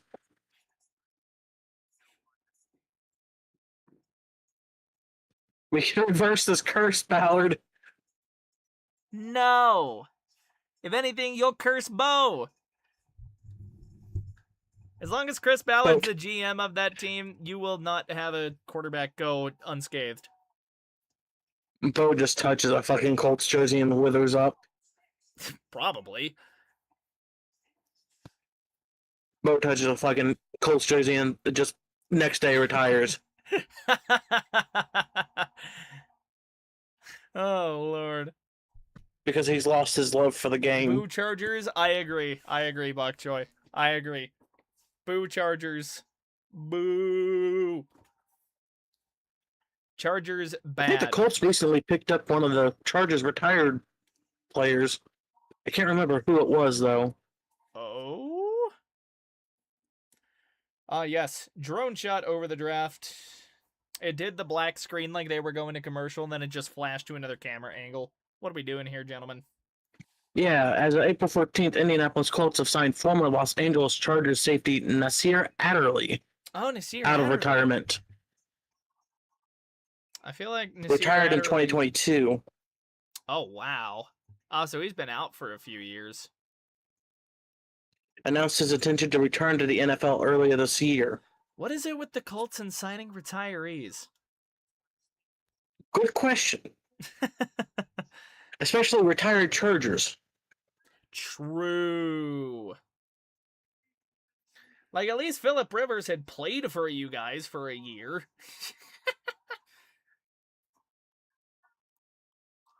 They're doing a bunch of fanfare at the venue before we get any more picks. Steelers pick is still... Oh, yeah, they're doing it because the Steelers pick is in. All right, fair enough. Could you imagine, like, if they actually just, like, pick Garrett Nussmeier to troll right here? I mean, do they know who the QB is going to be? Has Aaron Rodgers said anything? I think I said at the start of the stream that there were reports that he was quote irritated with the Steelers. They're showing off all the like high school teams. Or at least look at this old quarterback we pissed off so much. Oh no. Anyway. Well, I shot Aaron Rodgers into his house.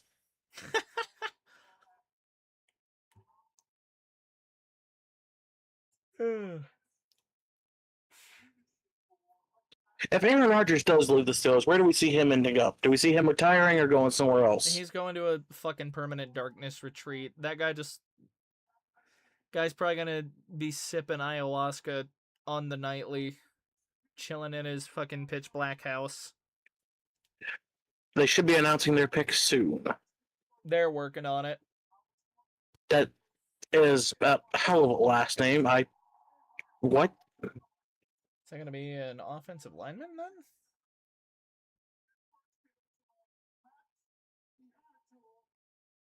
Oh, Maxi Hanachor. So they get a tackle. However you pronounce it. Maxi Hanachor. Offensive. Arizona State. Offensive tackle. You know what? The Steelers did, in fact, also need offensive line help. Yep. Let me find this man. Now, who do the Chargers go for? Let me find this man real quick. Maxi Hanachor. OT, Arizona State. 4.91 40-yard dash. 6'6", 321. They like his arm length slightly better than most of the tackles picked, so that's cool. So here we go. Strengths for the guy. Feet are absurdly quick for a 325-pound man. Basketball and soccer background shows up in nearly every lateral slide. Carries legitimate length at 34.5-inch arms, giving him a wide catch radius. That's big. Natural hip fluidity allows him to mirror speed off the edge and stay connected through the arc. Tailor-made for zone blocking concepts, where his ability to seal front side, climb to linebackers, and win cutoff angles on the backside all show up on tape. Showed real power at the point of attack when he stays square. Allowed 0 sacks and just 3 quarterback hits across nearly 500 pass blocking snaps. Texas Tech tape is the best calling card in his portfolio. Blanketed Romello Height and David Bailey, 2 of the more dynamic edge rushers in college football. Competitive temperament, runs hot. Weakness, hand timing is still catching up to the rest of the tools. Recognition against stunts and twists remains a real liability, and he can get caught flat-footed. That is awful if you're a tackle, by the way. The Chargers pick is in. Cowboys are on the clock. Run blocking grade lagged well behind his pass pro marks, tends to overset against speed rushers, and second level sustain is inconsistent. Very cool.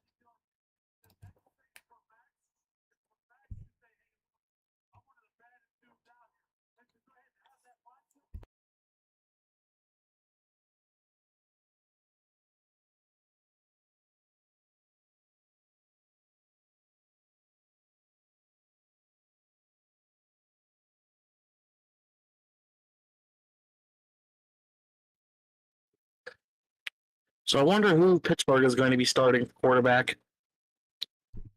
That is a great question. Especially if Aaron's not fucking giving his word. Didn't they sign somebody at quarterback? I could have swore.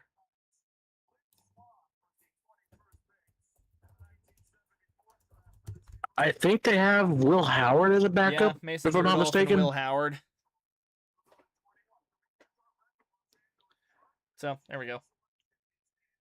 Someone posted on Twitter, Aaron Rodgers looking at Matthew Stafford as the Rams draft his replacement after his MVP season. I've played these games before. This your first time? Oh yeah, Skylar Thompson is also a Steeler. Will Howard is described as having fans in the front office.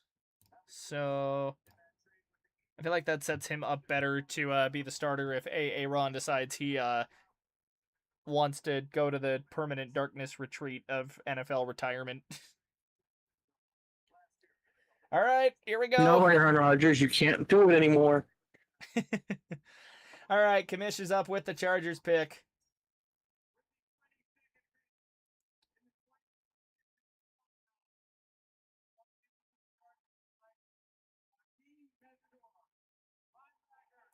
Akeem Mesidor, edge from Miami, is the Chargers pick here at 22.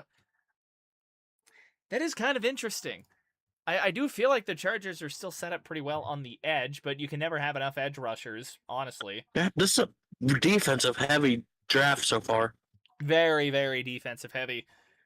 So what do we got with this guy? Frame, Akeem Mesidor, 12.5 sacks last year. I should have been saying the stats for like all the guys as we went. 6'3", 259, has him in the lower percentile of some of the measurements here. But let's see what strengths the Chargers drafted him on. Extensive collection of pass rush moves that he sequences together seamlessly. Swipes, arm overs, cross chops, club rips, and push pulls that keep tackles guessing through the game. Fires off the ball with outstanding snap anticipation. Converts that into relentless pressure. Threatening the corner before pivoting with a Euro step. Demonstrates hand combat skills with the ability to beat blockers consistently. Recognizes when tackles overset to the edge and punishes them accordingly, so he can get inside as well. Big. Firm edge against the run and shows real urgency tracking the football. Short area quickness disrupts blocking schemes. Brings legit scheme versatility after spending a lot of time at nose at West Virginia and then playing inside and outside at Miami. Fiery competitive streak, and he benefits from hands-on coaching by Hall of Famer Jason Taylor at Miami. Big. Weakness, lacks prototypical NFL edge size at 6'3" and arms that measure shorter than ideal. Speed to power conversion does not consistently translate against blockers with good anchors. Tends to narrow his base through contact and loses balance when breaking into the backfield. Aggressive pursuit style occasionally takes him out of position, and the medical history raises concerns after foot surgeries at both West Virginia and Miami made him miss significant time, including all but 3 games in 2023. Man, those prospects have something against these guys' arms for some reason. Do what? These prospects just have a vendetta against these guys' arms.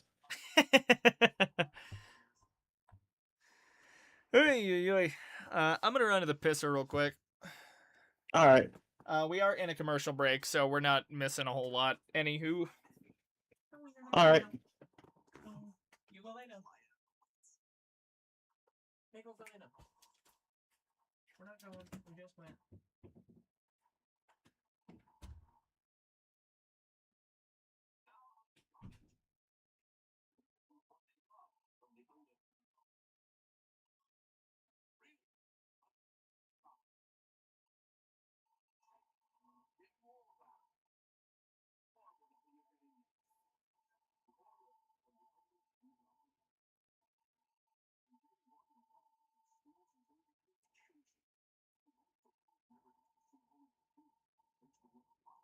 The Cowboys pick us in. The Browns are on the clock.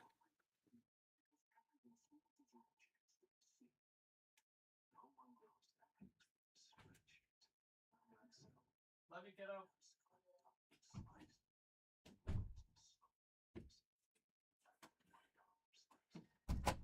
Okay. Oy. I have returned. The Cowboys pick us in. Browns are currently on clock. Very cool. We are still in commercial break. But Ender, I'm back. Or am I? Welcome back. Oh. Hey, Vsauce, Michael here. Your co-host came back from taking a piss. Or did he? Bing! Okay, that was stupid, and I knew that was stupid from the jump. This is all I can do. I feel like that's a more effective peekaboo strat. But can you do this? Why is that image attached to me? What?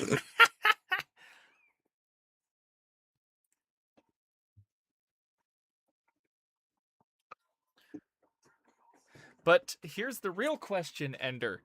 Here's the real question. Do you have legs?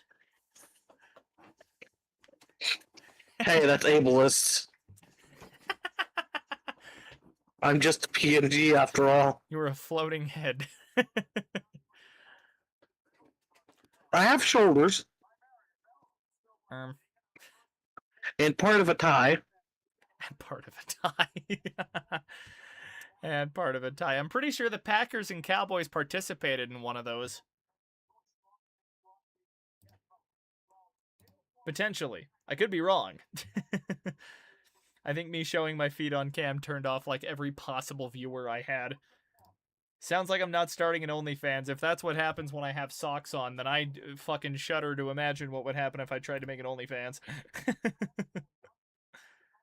Oh, and I've got us demonetized again.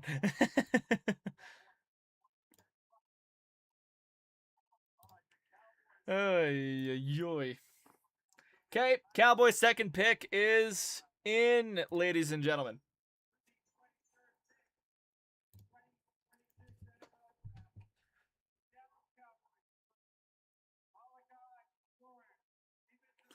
All right, Malachi Lawrence, edge out of UCF. University of Central Florida. UCF is a hell of an obscure pick.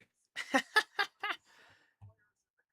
gonna be honest, UCF Malachi Lawrence goes in the first. I did tell you, like, once you start getting into the 20s, that's where teams are kind of like looking around like, all right, like, who do we think fits and what do we like here? And you know what? They did need a replacement for Micah Parsons. a Big 12 school. Brown's pick is in too, by the way. 4'5", 40. Measures in at 6'4", 253. They like his arms a lot better than they seem to like a lot of other people's arms in this class. Strengths. Deep pass rush plan with chop swipes, rips, inside counters. Hands work quickly to disengage, create secondary rush opportunities when initial moves stall. Natural hip flexibility lets him flatten the angle. Explosive first step and closing burst create immediate pressure. Relentless effort in pursuit. He will chase quarterbacks until he eats them alive. Good length creates problems for tackles trying to get hands on him. And combine testing confirmed rare explosiveness across every measurable. Weakness, run defense is a real concern. He can get washed out of the gap against power schemes. Struggles to anchor when O-linemen get to his chest on double teams. Missed tackle rate is too damn high. Needs to be more reliable as a finisher. Light frame raises questions about adding functional mass without losing speed advantage. Pick is in. Bears are on the clock. And the assignment discipline lapses show up on tape, particularly against misdirection and play action. That is Mr. Malachi Lawrence out of University of Central Florida. And wouldn't you know it, we're back to commercials. So, who do you think is going to be Mr. Irrelevant this year? Who?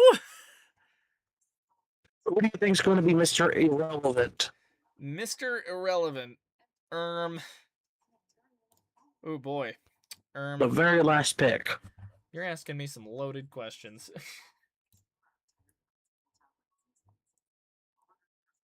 Who has the very last pick? I could not tell you.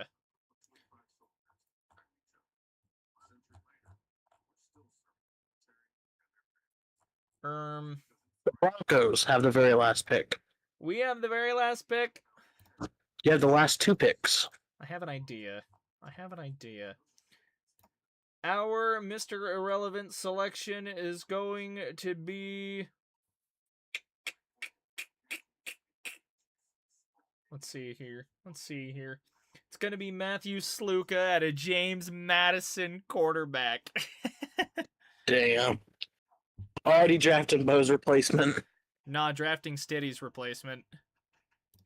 Damn. Are you still that mad at Stiddy? I'm still a little displeased with Stiddy. He tried his best. To be fair, he hasn't played all year. But throw him in a big game. He might lose his backup job to Sam Ehlinger. That was a thing said at the owner meetings. Oof. They said that QB2 would be an open competition this year. I mean, is Ehlinger's okay. I think Ehlinger profiles closer to Bo, though. Like, in terms of just skill set. Like, I think he runs a lot better than Stiddy does. Oh, boy. I can see the Broncos drafting a QB very last. Just look at fucking Stiddy and like, you know what? You're QB4 now. You know what? You are a New York Jet. Maybe he goes to the Jets. Congratulations. You're now one of our exclusive employees. You're going on an all-expense paid trip to New York. Oh, Lord. Congrats, Jarrett Stidham. You found yourself traded to one of the most quarterback-desperate teams that doesn't know what the fuck they're doing. Go compete for the starting job with Geno Smith as the Jets trade for multiple quarterbacks in the same offseason with no dedicated plan at the position. It's my best urinating tree. Oy, oy, oy. We're having a good time here. We're having a great time. Oh, we got less than 10 picks left in the draft. Cleveland's pick is coming up to the podium as we come back from commercials. Hey, if you are enjoying what we are doing here, though, tonight, don't forget to like and sub to both our channels. Ender's Hoosier Sports Talk is in the description. And, of course, any engagement really on my channel also helps me out a ton in the algorithm. Hello, Deborah. Glad to see you in here. Hope you are having yourself a good draft night. A little boring for us Broncos fans because, well, Broncos aren't doing anything because they don't have a first-round pick. Jalen Waddle is the first-round pick. So, yeah. Neither horse team has a first-round pick, but we are still having a good time regardless. Now, I came into the night hoping to hit 440. That would be cool. Two-way. But here we go. Cleveland's second pick.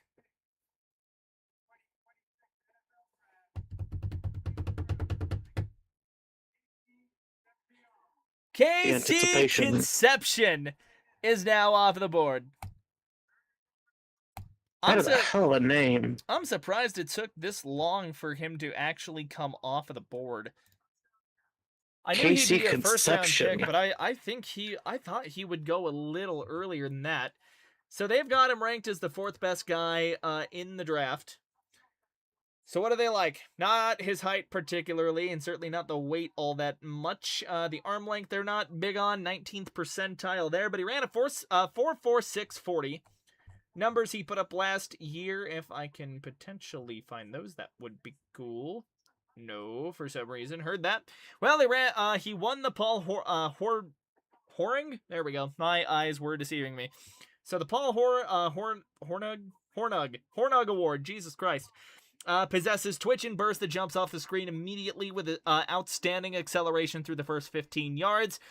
Sinks his hips beautifully into breaks.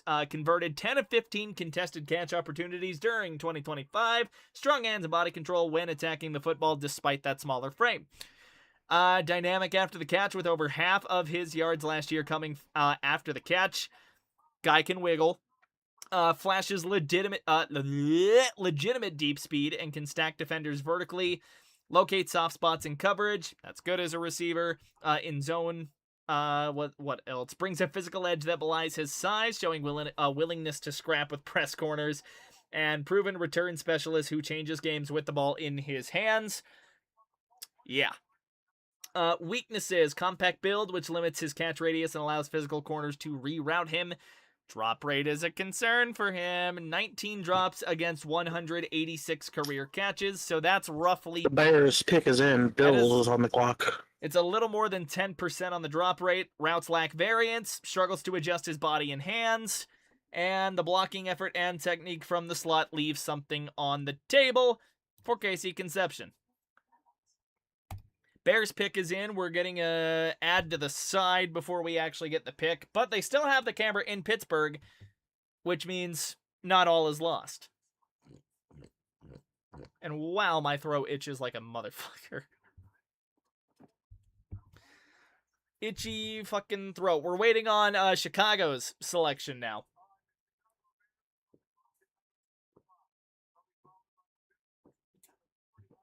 Here we go. We only got 8 picks left in this thing.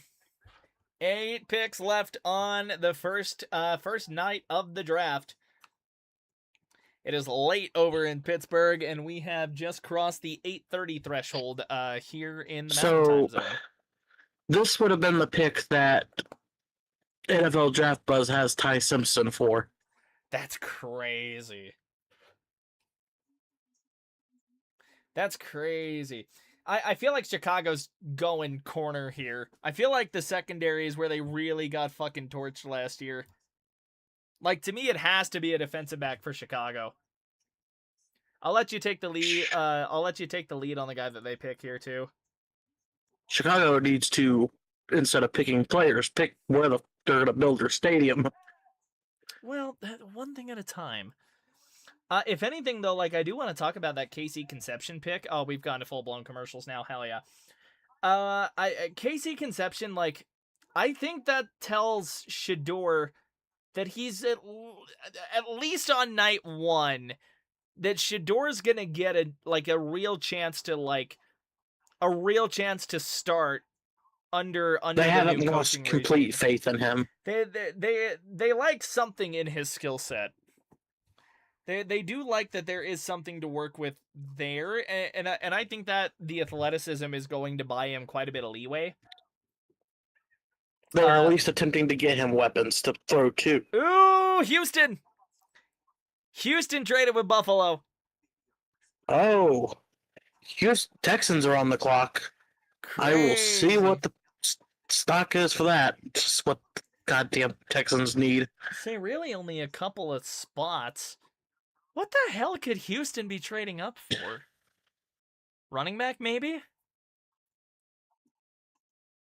Because only one running back is gone here in the first.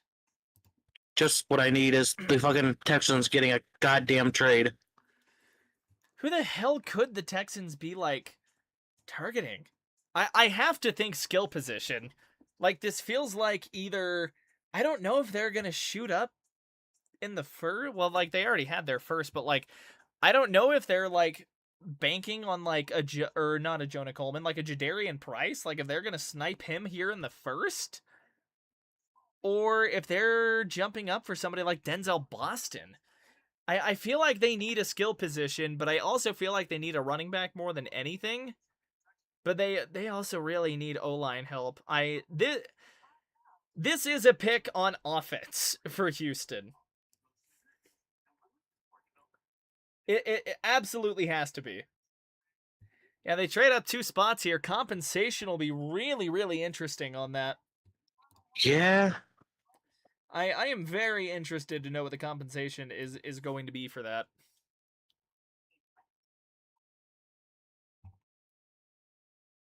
I am waiting for it to come out.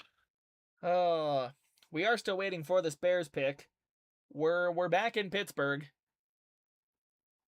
Much like waiting for the stadium pick, we have to wait a long time. Oh yeah. I love waiting. It's my favorite. I put another poll in here after Sadiq got picked. Just like best tight end still available. One person said Stowers, and then I've got 2 people saying it's another guy, someone like Trigg, Jolie, Delp, somebody else. Here we go, Bears pick. We're at the podium. They have to go corner here, I feel like.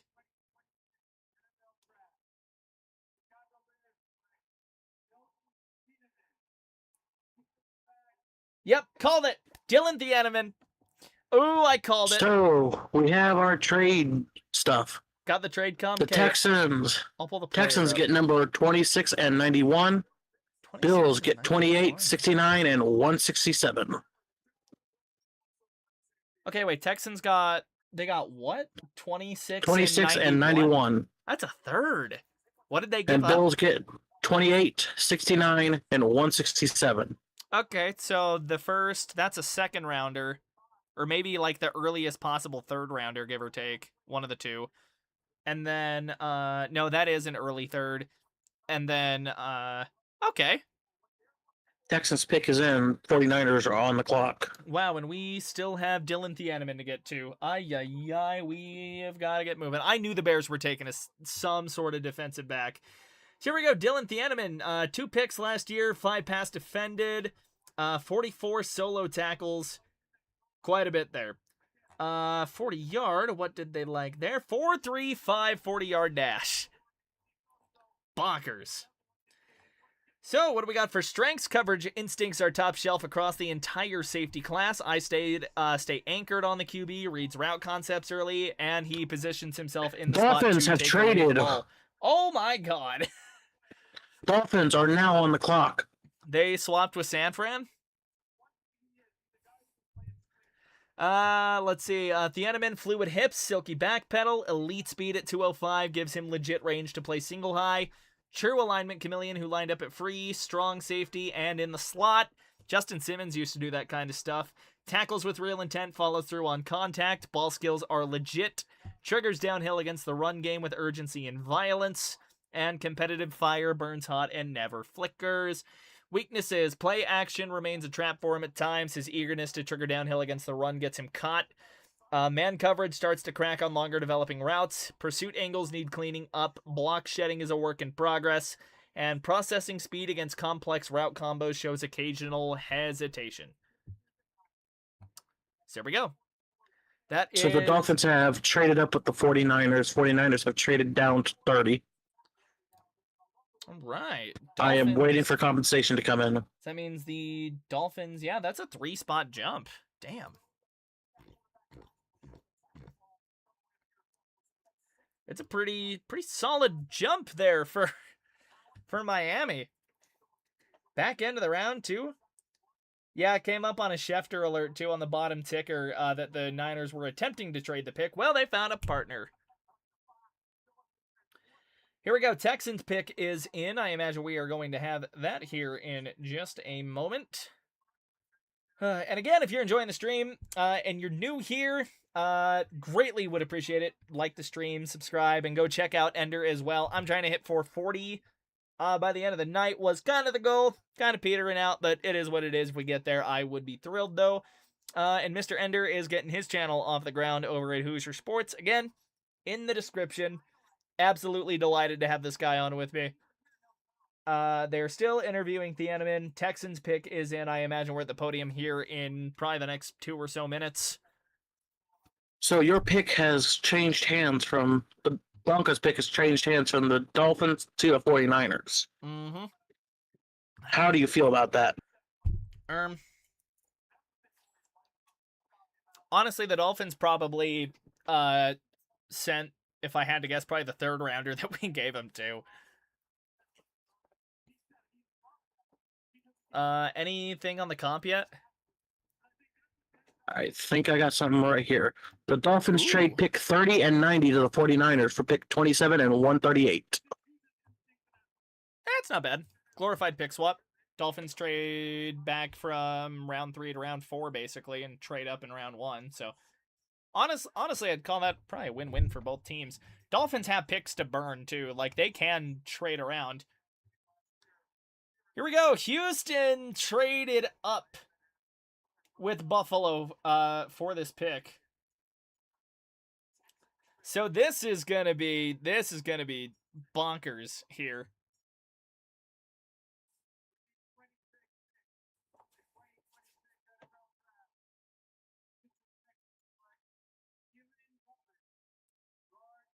Oh, they go guard.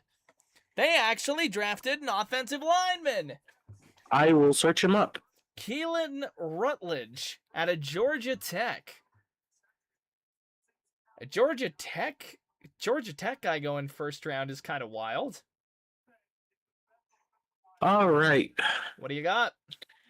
Keelan Rutledge, Georgia Tech. He's 6'4", 316 pounds. His strengths are powerful hand at the point.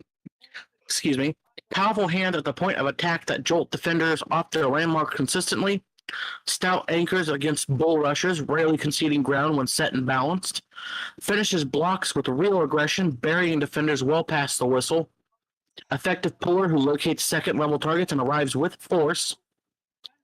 Combine verified athleticism with a 5.05 40. And the fastest shuttle among linemen.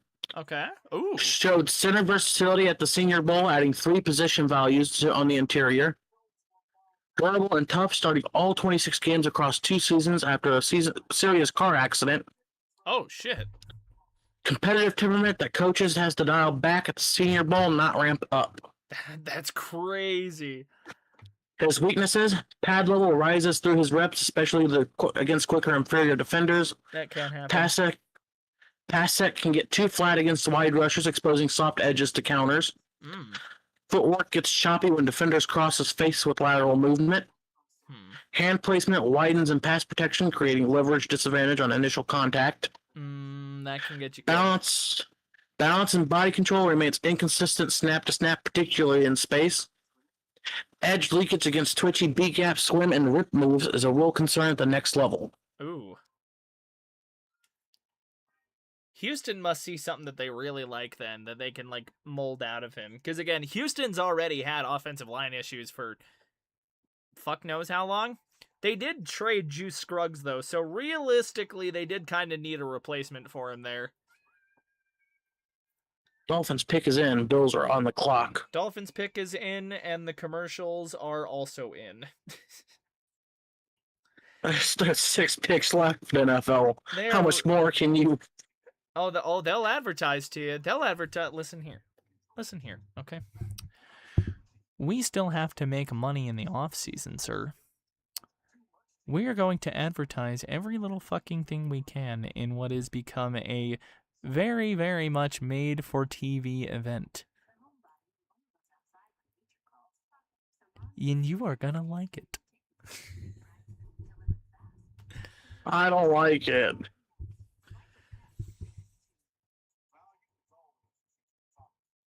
Colts lose a draft pick. We are going to turn Indianapolis into a parking lot. Oh, come on. It's one of the more walkable capitals. Okay, then we're not going to turn it into a parking lot, but we're going to turn it into the most car-dependent city in the United States of America. For being the crossroads of America, Indianapolis is surprisingly walkable. I, honest to God, wish more cities were walkable. Like my hometown is decently bikeable. But like, why, dude? The only way it's walkable is if you're on Main Street. Like everything outside of that is just like straight up suburbs, and then it's like you're already a couple of miles from actual town, so you're just like, what are we doing? It is certainly more bikeable, but my city is a very car dependent area. Still in commercials, by the way. Christian McCaffrey is playing a piano for some reason. We don't know why he's playing this piano. He just showed up. Oh, I think they're might be Walter Payton Man of the Year stuff. There's people giving back to their community. All right, that's cool. Very cool. All right, back in Pittsburgh. Back in Pittsburgh. I mean Pittsburgh. Oh, holy God, I am tired.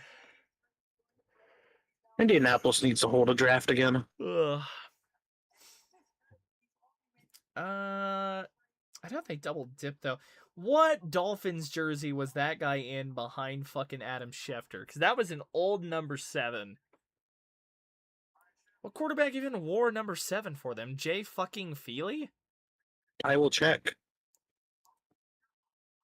Is that just like the most random pull that anyone has ever yanked out? Jay fucking Feely?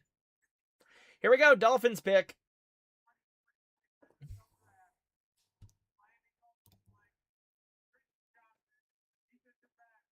Ooh, they go DB. Chris Johnson out of San Diego State. I will get him pulled up. Oh, I'm working on it. Corner out of San Diego State. How many first-round picks have gone from... You know what? Yeah, if you want to pull him up, I am going to look this up.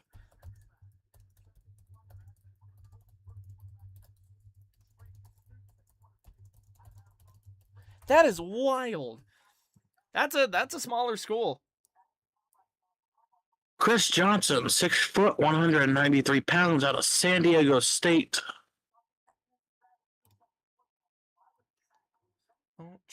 His strengths: possesses information at the line of scrimmage like a veteran, reading route concepts and quarterback eyes before committing, which lets him jump throws with real conviction.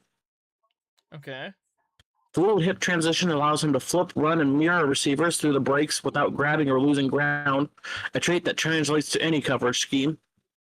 Okay. Zone coverage is his bread and butter and shows on tape. All 4 2025 interceptions came in the zone, and quarterbacks post a miserable 20.6 rating throwing into his areas. I wonder did Hafley run more of his own heavy scheme in Green Bay? True ball hawk, who attacks the football at the catch point with active, well-timed hands, converting opportunities into turnovers when most corners are content to just play the SWAT. Okay. Combine verified athleticism in a major way, running at 440 with a 38-inch vertical and a 10.6 broad jump. Silencing long speed concerns and confirming top shelf explosiveness.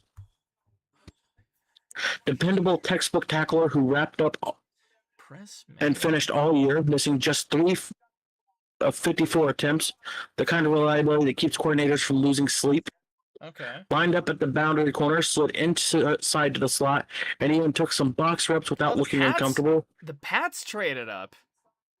Oh, the Pats traded up? With Buffalo, and apparently Kansas City traded back into the first. And Kansas City is back to the first. Great! Wonderful!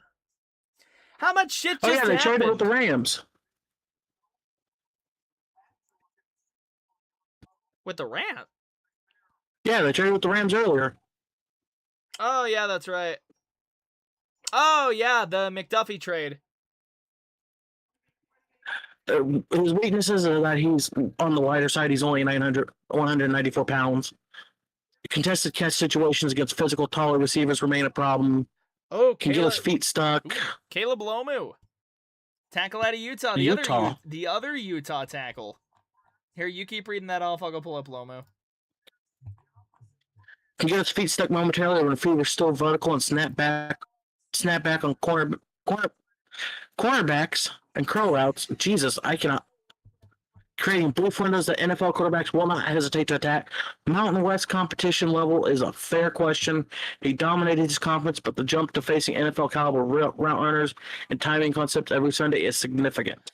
I feel like he's really gonna have to develop in man coverage then if he's definitely more of a zone guy. Because I think he'll probably do pretty good in Hafley's scheme, but I think Hafley runs more like a cover 3, like cover 1 sort of thing. Like a lot of press man, that's going to be interesting.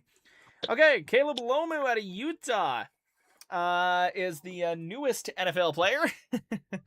I do have the draft capital, the draft trade shit. Oh, we got all the comps? Yeah. Yeah, run me through that real quick. The Bills have traded pick 28. The Patriots trade pick 31 and 125. Okay. Yawn. The Chiefs pick is in. 49ers are on the clock. That they are. All right, real quick on Lomu. Explodes out of his stance with a first step that belongs to a tight end, not a 300-pound tackle. Hands land early and land hard in pass pro. Stay square and upright through the entire pass rush sequence. Processes twists, stunts, and delayed blitzers with a calm awareness. Kick slide is smooth, controlled, and covers serious ground. Combine confirmed it with a 4.99 40. 9'5" broad jump, all top 10. Pull blocking footwork is fluid and decisive. Lateral agility gives him a recovery gear that most tackles do not possess at his size. And his frame at 6'6" has visible room for another 15 to 20 pounds of functional weight through the chest, shoulders, and lower half. He is a physical projection play with a real foundation already underneath him. The weakness is core power is a glaring issue, and it showed up at the combine. In the mirror drill, he shadowed the coach beautifully, but drifted backwards the whole time. Run blocking is a full tier below his pass pro right now. Struggles to generate movement at the point of attack. Arm length at 33 3/8 inches and hand size at 9.5 are both below average for the position. Compensates with timing and technique, but longer NFL edge rushers will test him. Finishing through blocks is inconsistent, wins the initial punch and the positioning battle, but he lets defenders shed and make plays that his talent should have prevented outright, and he opens his hips early against speed to power conversions, giving away the inside lane. Any NFL rusher with a corner 2 counter move in his bag will attack that tendency until it is coached out of him. So that is the second Utah tackle that is gone here in the first round. Earlier it was Fanu that went, Spencer Fano, also out of Utah. I believe he was out of Utah. Am I wrong? Am I incorrect? Why can I suddenly not find his college? Yep. Yes, Fano is out of Utah. Yep. All right. All right, so Chiefs pick is in. Niners on the clock. We have gone to commercial break again. Great, with 3 picks left. With 4 picks to announce, we've gone to more commercials. I have a feeling they're going to milk the fucking advertisements for these last 4 picks. Just advertisements after each one. Oh, you already fucking know they're going to milk the ads, and we're going to be here. It's why we're going to be here until fucking 9:30. Jeez Louise, come on, NFL. Have mercy on my poor wallet. Oh, biggity boy. Oh, biggity boy. No, honestly, Pats did. Who do they even draft? Are they already drafting to replace Will Campbell? There is a trade. The Jets have rejoined. Jets the have first traded round. up. Good lord. San Francisco has traded for the Jets. The goddamn 30 is getting traded around like a fuck yeah. Aaron Rodgers. It's getting passed around like a blunt. Jets have traded into, and they are now on the clock. Nice. So the Niners have just outright traded out of the first. Wild. The Niners have simply forfeited their first round pick. Oi, oi, oi. No, genuinely, like, pick 30 has traded so many hands in the span of a month. Crazy work. Genuinely. All right, Casey's pick is in, and we are headed to the podium at some point. Roger. Roger, where are you? Rogers. Where is Mr. I Goodell? have the draft compensation. Oh, very cool. The Jets traded up to San Francisco spot at number 30. The Jets have traded 33 and 179 to get spot 30. That tracks. Yeah. Late first round is basically the second round anyways. Here we go, Casey. What do you got? Is this a wide receiver, I wonder? Huh. Ooh, Peter. Okay. I think that's the Chris Jones replacement at some point. I will look him up real quick. I think that's going to be Casey's Chris Jones replacement. Damn. Peter Woods out of Clemson is Kansas City's pick. And I believe Ender will have all the info. Let her rip. If I can find him, he is Peter Woods, 6'2", 298 out of Clemson. Very good. 298 at D tackle? Damn. So some of his strengths, I'm not going to read them all because I don't feel like we're going to have time. First step explosiveness is absolutely devastating for a man of his size. Gets off the ball with such violence that guards are routinely playing catch up from the snaps. Okay. Hip flexibility and body control defy the laws of physics at 315 pounds. Bends and contorts through gaps that should be physically impossible for interior linemen. Okay. Interesting. Sideline to sideline ranges on much smaller player. Chases down ball carriers 80 or 90 pounds lighter with alarming ease on the backside. Okay. Athletic testing numbers are freakish for his size. Verified 486 on his 40. Oh, damn. And a 490-pound bench press. That's crazy. 700-pound squat. That's crazy. And a 33-inch vertical. That guy lifts. At over 310 pounds of mostly lean mass. That's crazy. His weaknesses: gap discipline remains a legitimate concern on film, gambles too often by undercutting blockers and shooting gaps rather than playing his assignment. Sound football within the scheme. Pass rush arsenal lacks depth beyond his initial burst and swipe. With those fail to create immediate pressure, he tends to stall out and dance with blockers instead of countering. Production has not matched the physical traits through 3 college seasons.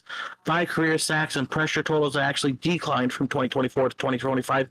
Raise questions about consistency.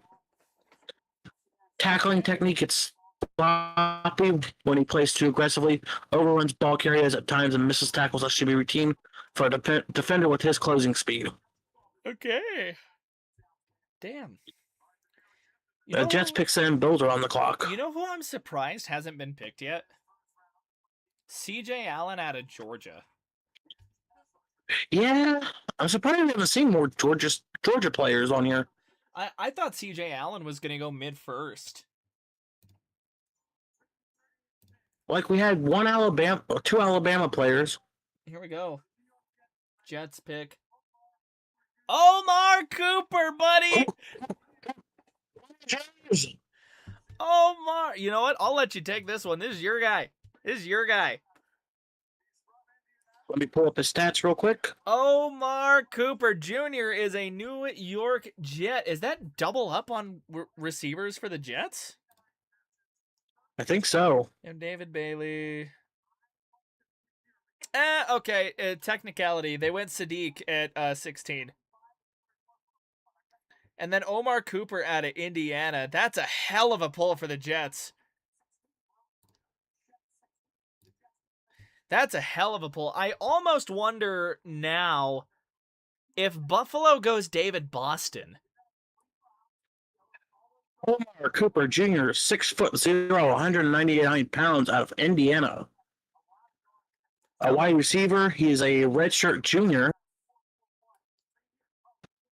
Outstanding ball skill with reliable hands in traffic and off his frame. Catches the ball away from his body and secures it quickly through his contact.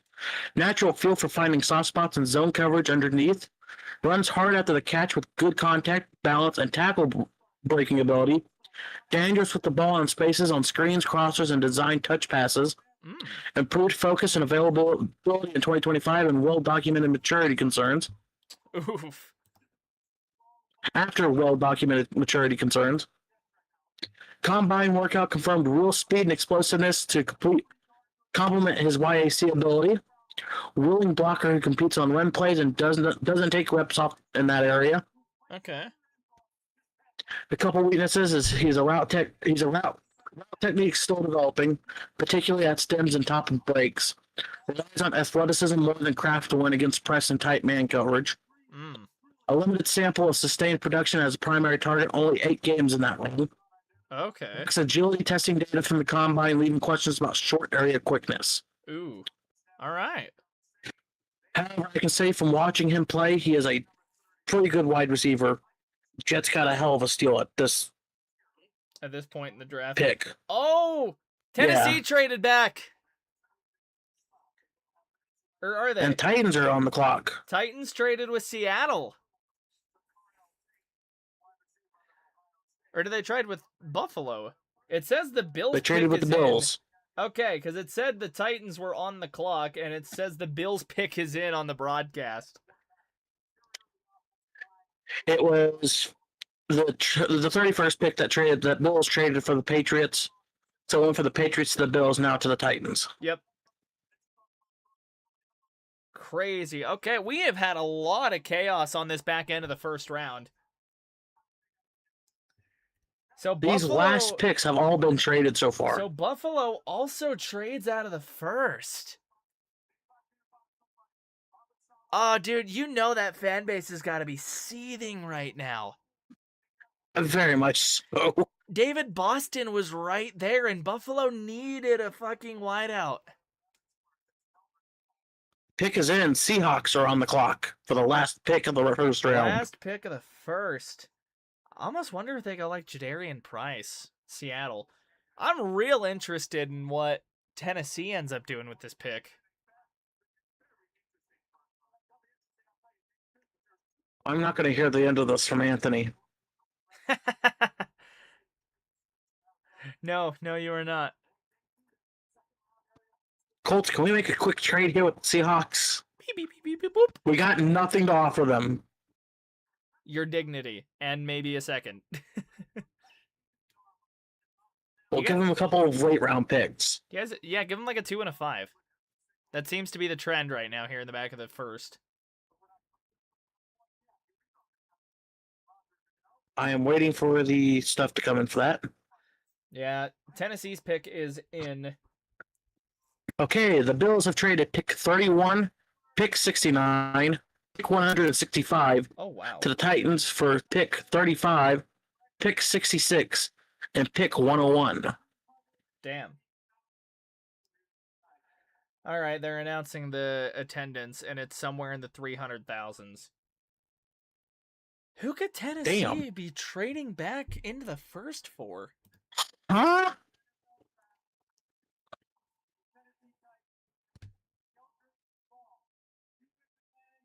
Ooh, a DN, Caldrick Falk. All right, you know what? I like that for Tennessee. I like that for Tennessee. They did low-key need some pass rush help, and he is, on at least to Draft Buzz, the second best defensive end in the class. So here we go. Yeah, but he is pretty old for his class. Keldrick Isn't he like 25? He's 20. Man, I had the wrong person pulled up. Keldrick Falk is 20, my guy. So here we go. 6'6", 276, ran a 40 of 4.67, so the athleticism is certainly there. Arm is in this top 67th percentile, so that works out good for him. They'll like that. So here we go. Strengths, imposing physical profile at 6'6", 285, a verified elite strength, 700-pound squat, 415 on the bench. Translates to violent hand usage. Run defense is already NFL caliber, as evidenced by his 62 run stops, leading all FBS edge defenders over 3 years. Sets a stout edge against power concepts, shows rare two-gap potential for an edge.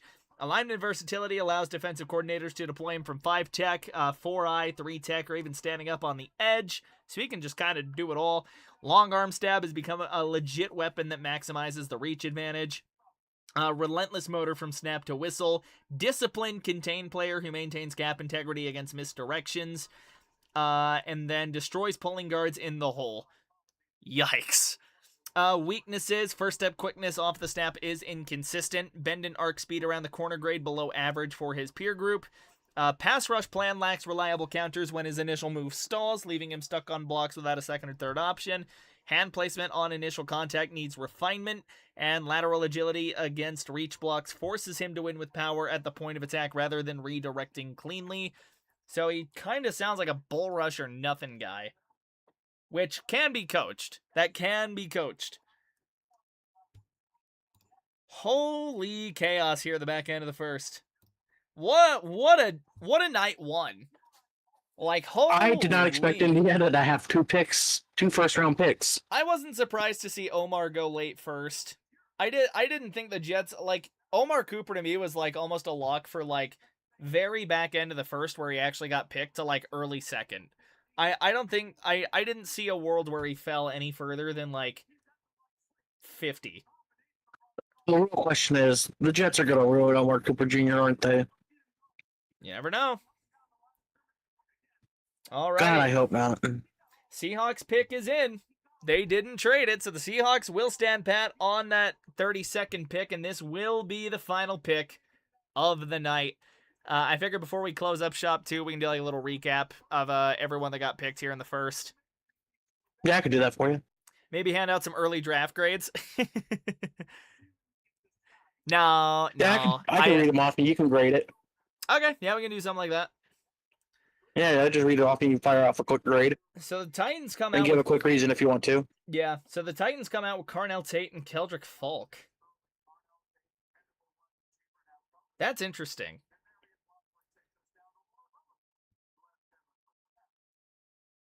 All right, well, they're doing a player interview, so they are really, really milking the time we got here. They had a guy in the green room, so they had to do something. Thing is, though, is the like Bills really completely traded out of the first round. Yeah, and like I said, like I feel like Buffalo's fan base has got to be seething a little bit. I would be like, why would you willingly trade out of the first round? They could have had Omar. Maybe they think they can get Denzel Boston at 35. Like Buffalo's probably looking defensive back or wide receiver right now. I don't know, actually. Buffalo's weird to project right now. Like, I feel like their big need, like it is year after year, is like is just a legit number one. Because who was Allen's number one this year? Exactly. That's a good question. Exactly. Like, oh, man. I just think the fact that they couldn't capitalize on Stephon Diggs being in Buffalo, like, that's gotta suck.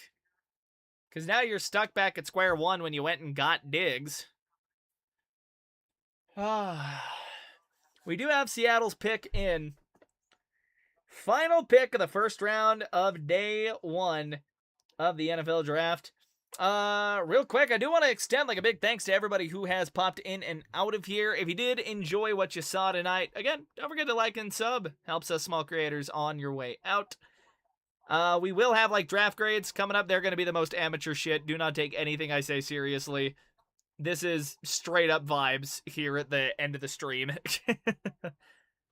Oh, no, you don't, NFL. You don't get even a corner of free advertisement for me. Oh? There we go. Were you covering up an ad? Yes. Nice. little advertisement up in the corner. You see it? Yep. Nope. Take it out. Boom. No more advertising. No free advertisement. I'm not getting paid for this. True.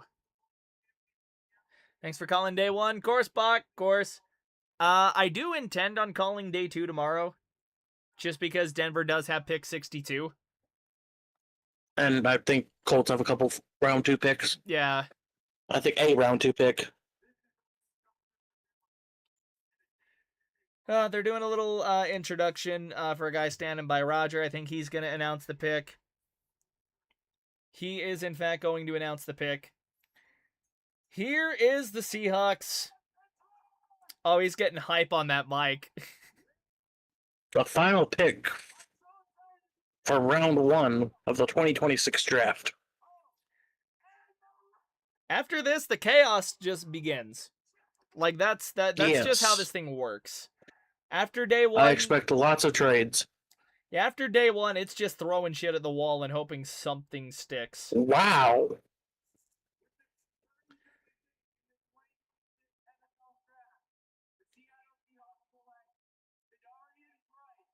Ooh, Jadarian Price. You know, I called it. I called it. Running back out of Notre Dame. I called it. There's the Kenneth Walker replacement, Jadarian Price. I called it a few minutes ago. I said I really feel like Seattle probably goes Jadarian right there. What do you know? 449.40 out of Mr. Price at Notre Dame. What do we got? 5'11", 203. So he is a little small. He is small. That's what we got there.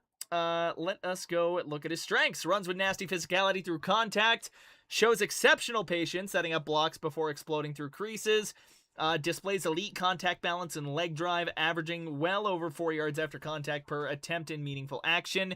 Carries legit second-level speed that shows up on tape, though his 4.4940 suggests good, not great, straight-line juice rather than top-end burners.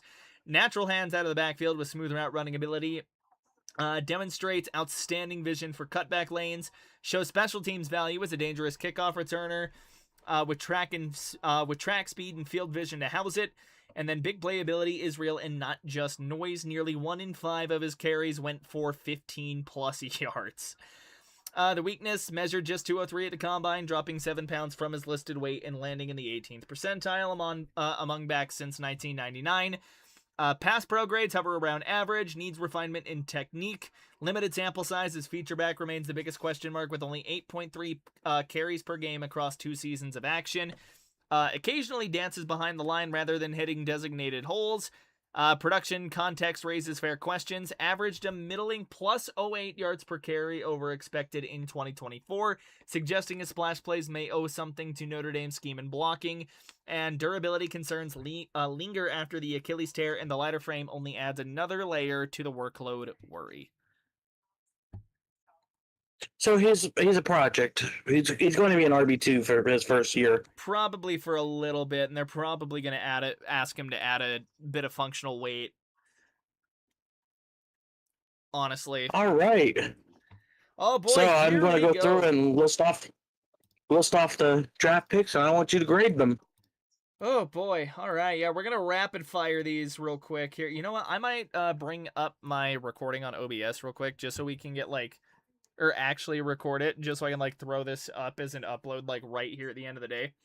I'm going to do a quick little intro for this real quick, and then we'll shoot for it. Hell yeah. All right, as I record this, we are freshly out of the NFL draft. We just saw pick 32, and we are going to do the quickest impulse grades that you have ever seen. Ender's going to read the name of the player off. I'm going to shoot a grade, maybe a short reason why. Do not take anything you hear here with a grain, or with any sort of seriousness, because I am no draft expert. Yeah, fire away. Let's go.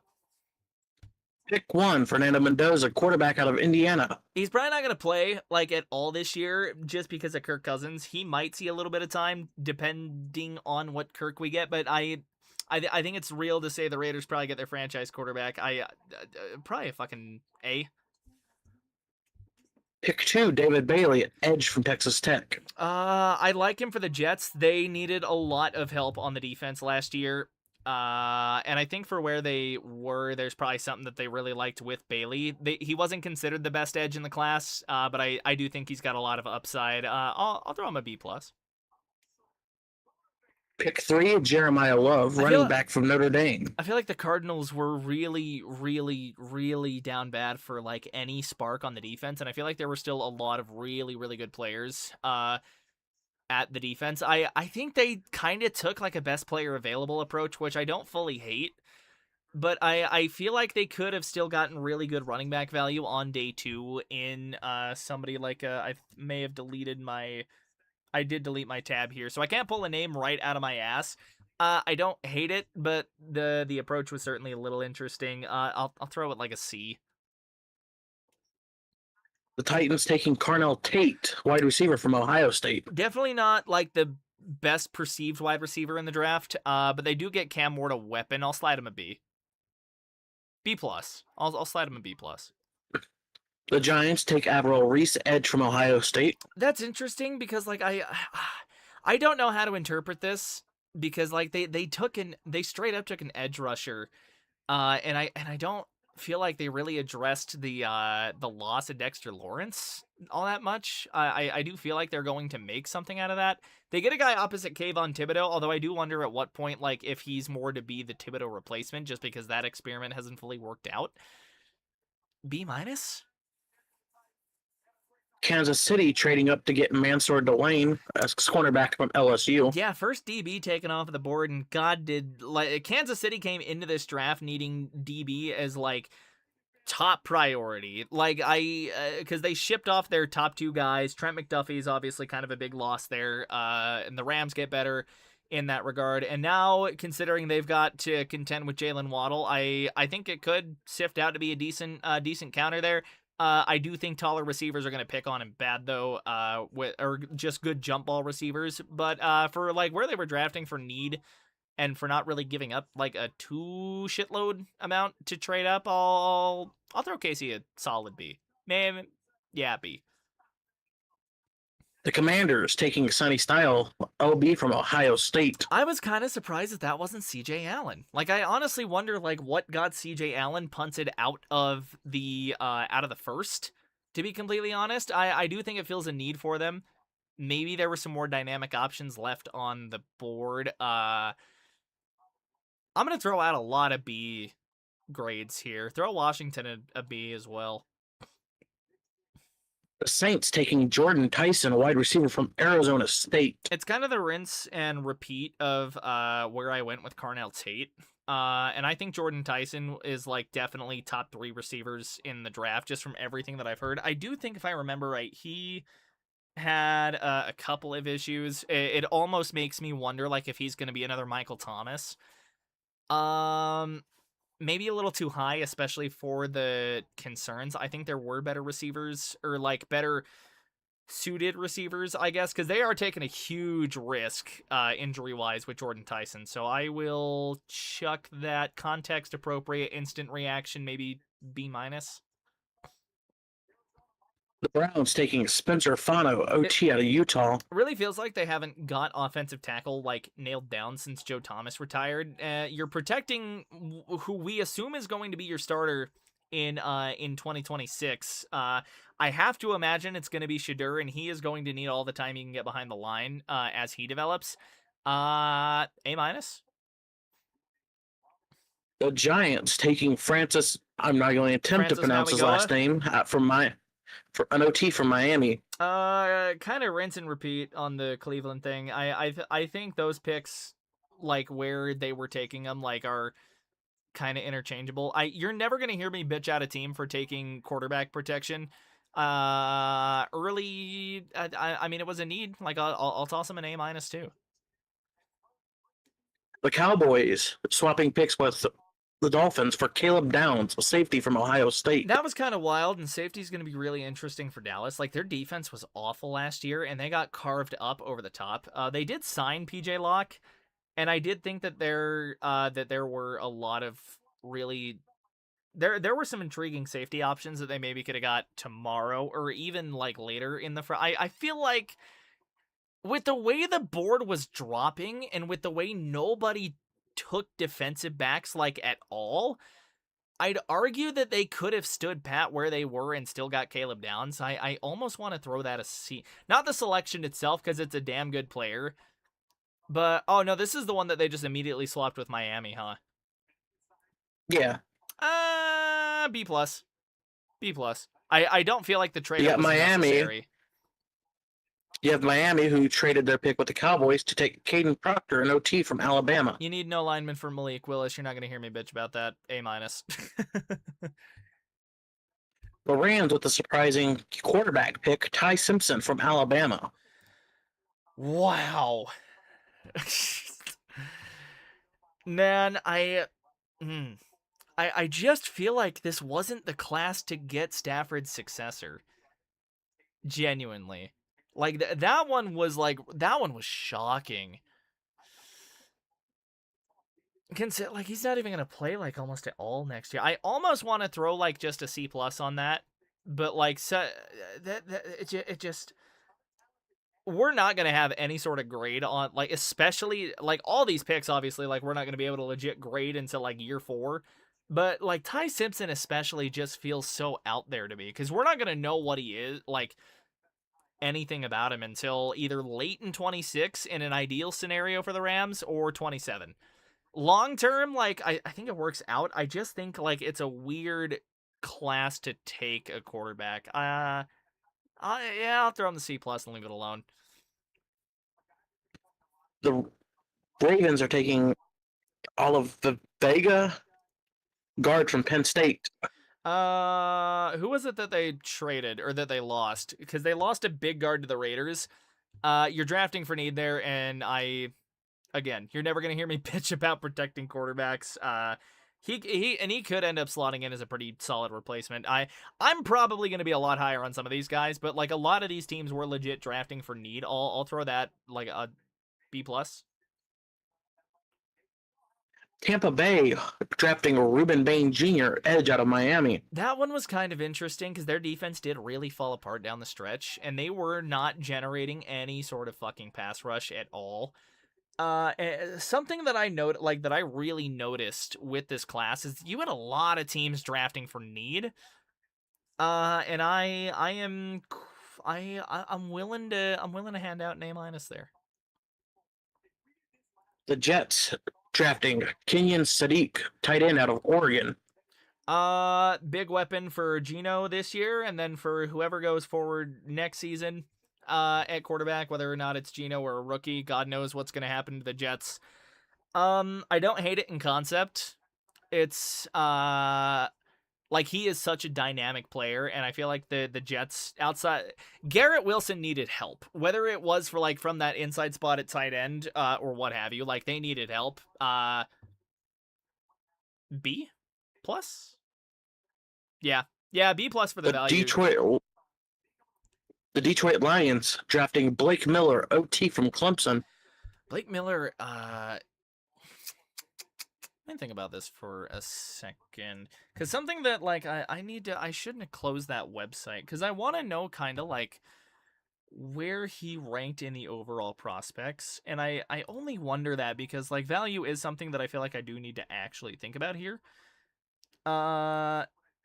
Like Blake Miller, like, isn't a bad idea, and like the Lions do need someone opposite Penei Sewell. This one was definitely a bit of a reach when I feel like there were still better options on the table. C. The Minnesota Vikings taking Caleb Banks, a DT out of Florida. Yeah, they need defensive help. They needed a defensive tackle pretty badly. I can't remember if Caleb Banks was considered technically the best defensive tackle on the board. Maybe I should have been a little more thorough about this. Or I guess just D lineman now that I'm looking at it, because there's no like defensive tackle. Oh, there is a defensive tackle only thing. Yeah, like there were still better guys, technically available here. Like this one is kind of another like big reach a little bit. Maybe he is just more of a pure defensive lineman. I don't know. I feel like it'll depend on how he gets used. Maybe they try to use him a little more inside, but I feel like you could have made out with a Caden McDonald or a Peter Woods, especially at this point. C plus. The Carolina Panthers drafting Monroe Freeling OT out of Georgia. Yeah, pass pro was kind of a issue for them last year. Bryce Young, I like that experiment is still ongoing with Bryce Young. I think the Panthers are going to extend him one more year, or like give him one more year, like of lifeline before he gets relegated to a career backup or something. But you got to give him the chance to succeed, and improving at offensive tackle is a big thing there. B plus.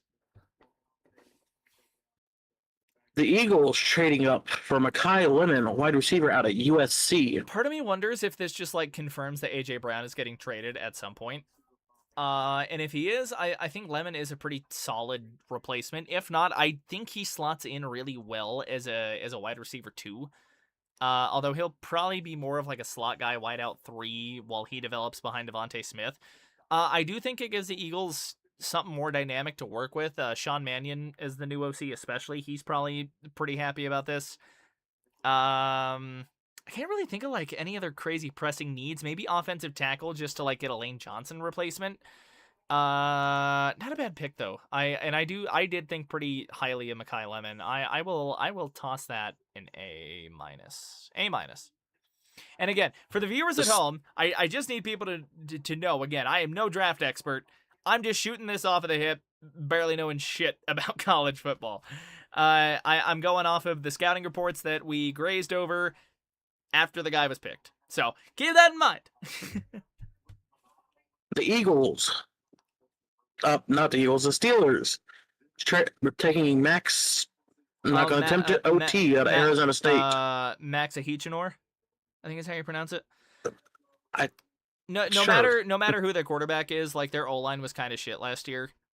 Any attempt to actually improve at it is respected in my book. He's kind of in the same spot as Blake Miller was, like not the greatest, and there might have been better guys available where he was at, or like where he got picked. Maybe not objectively, of course, we have no way of knowing that. But even like at the time, like I think Lomu was still on the board.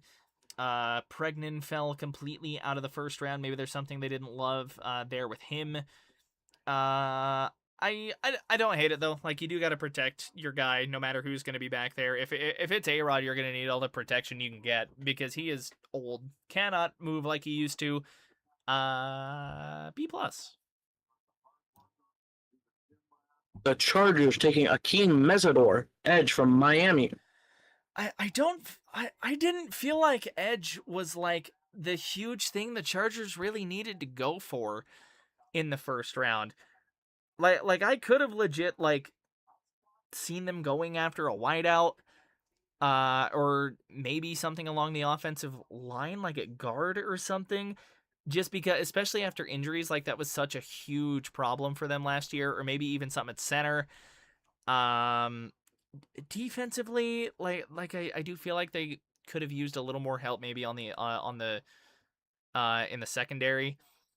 I don't know. Like that one just felt like a weird pick to me. I will throw that like a solid C minus.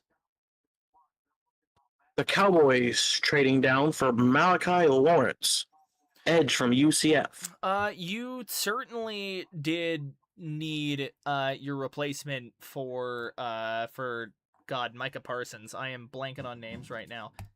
I just don't know that he was like still the best guy you could have gone out and got, because like Kendrick Falk, Slips, TJ Parker are all guys, like these are guys ranked ahead of Malachi Lawrence, like a Zion Young from Memphis, Akeem Mesidor.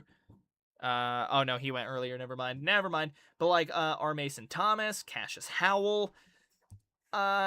Maybe a bit of a reach. Maybe they see something in him that they specifically like. Still feels like a reach a little bit, but it was a trade down. C plus. The Browns taking Casey Conception from right receiver from Texas A&M. Yeah, so everyone knows how I feel about Jerry Jeudy, and holy God, the Browns needed weapons because it was basically Jerry Jeudy and then who? B plus. The Bears taking Dylan Thieneman as safety from Oregon. Yeah, the My guy's it is late. the guy's kind of an athletic freak. Ran a 4.340, and the Bears needed serious help in the secondary. I'm willing to toss that an A. I feel like that is such good.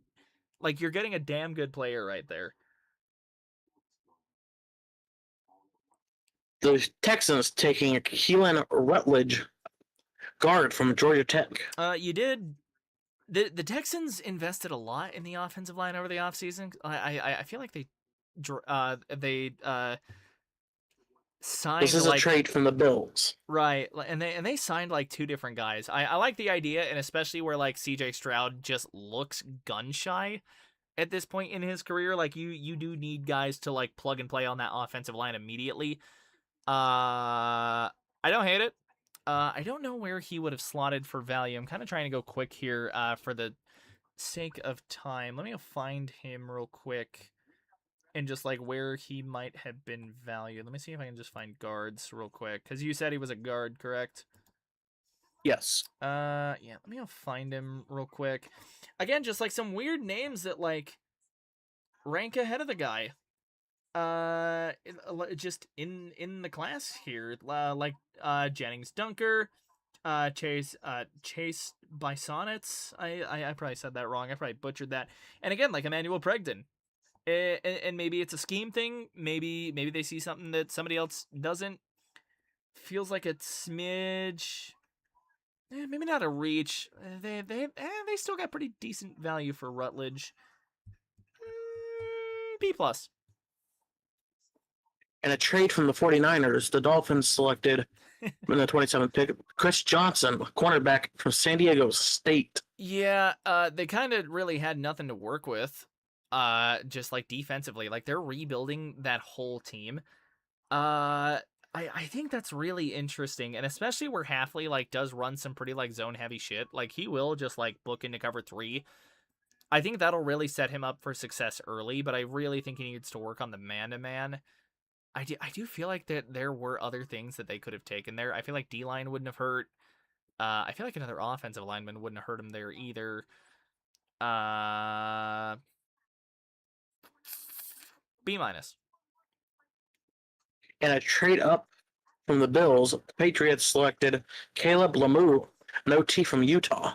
Which really kind of shocked me because I don't think they lost either of their starting offensive tackles to free agency like at all.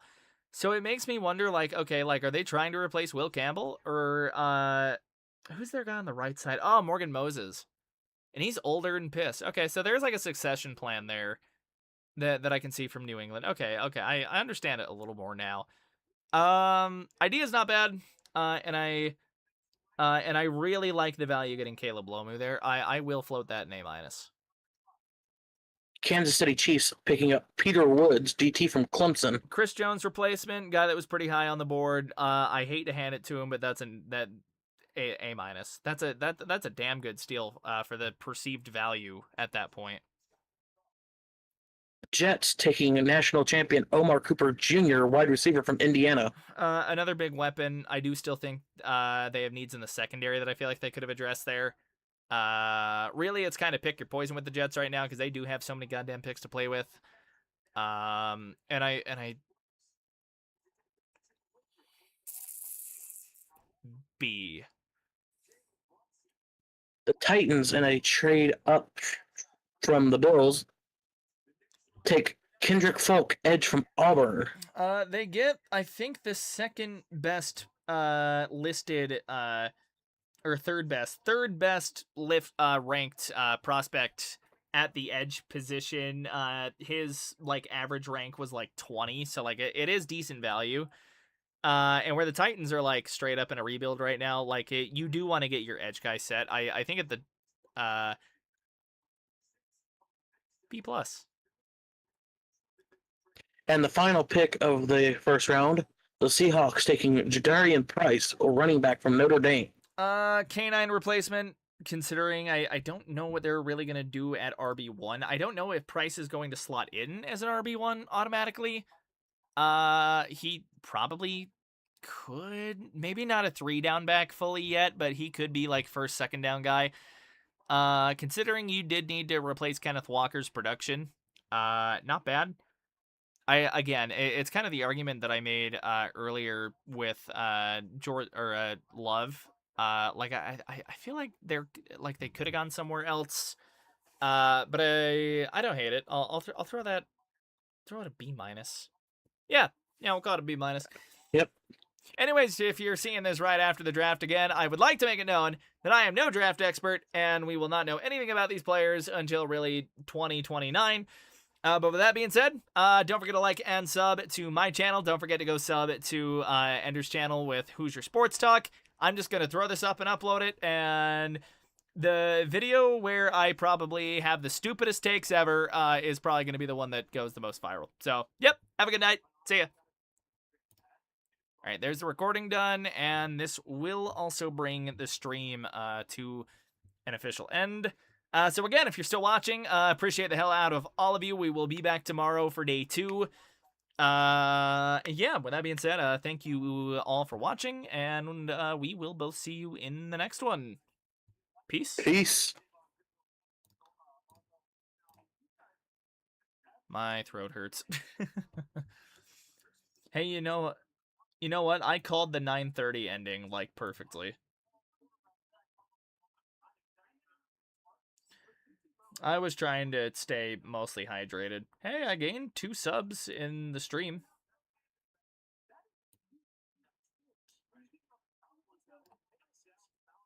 Yeah, that one was bonkers.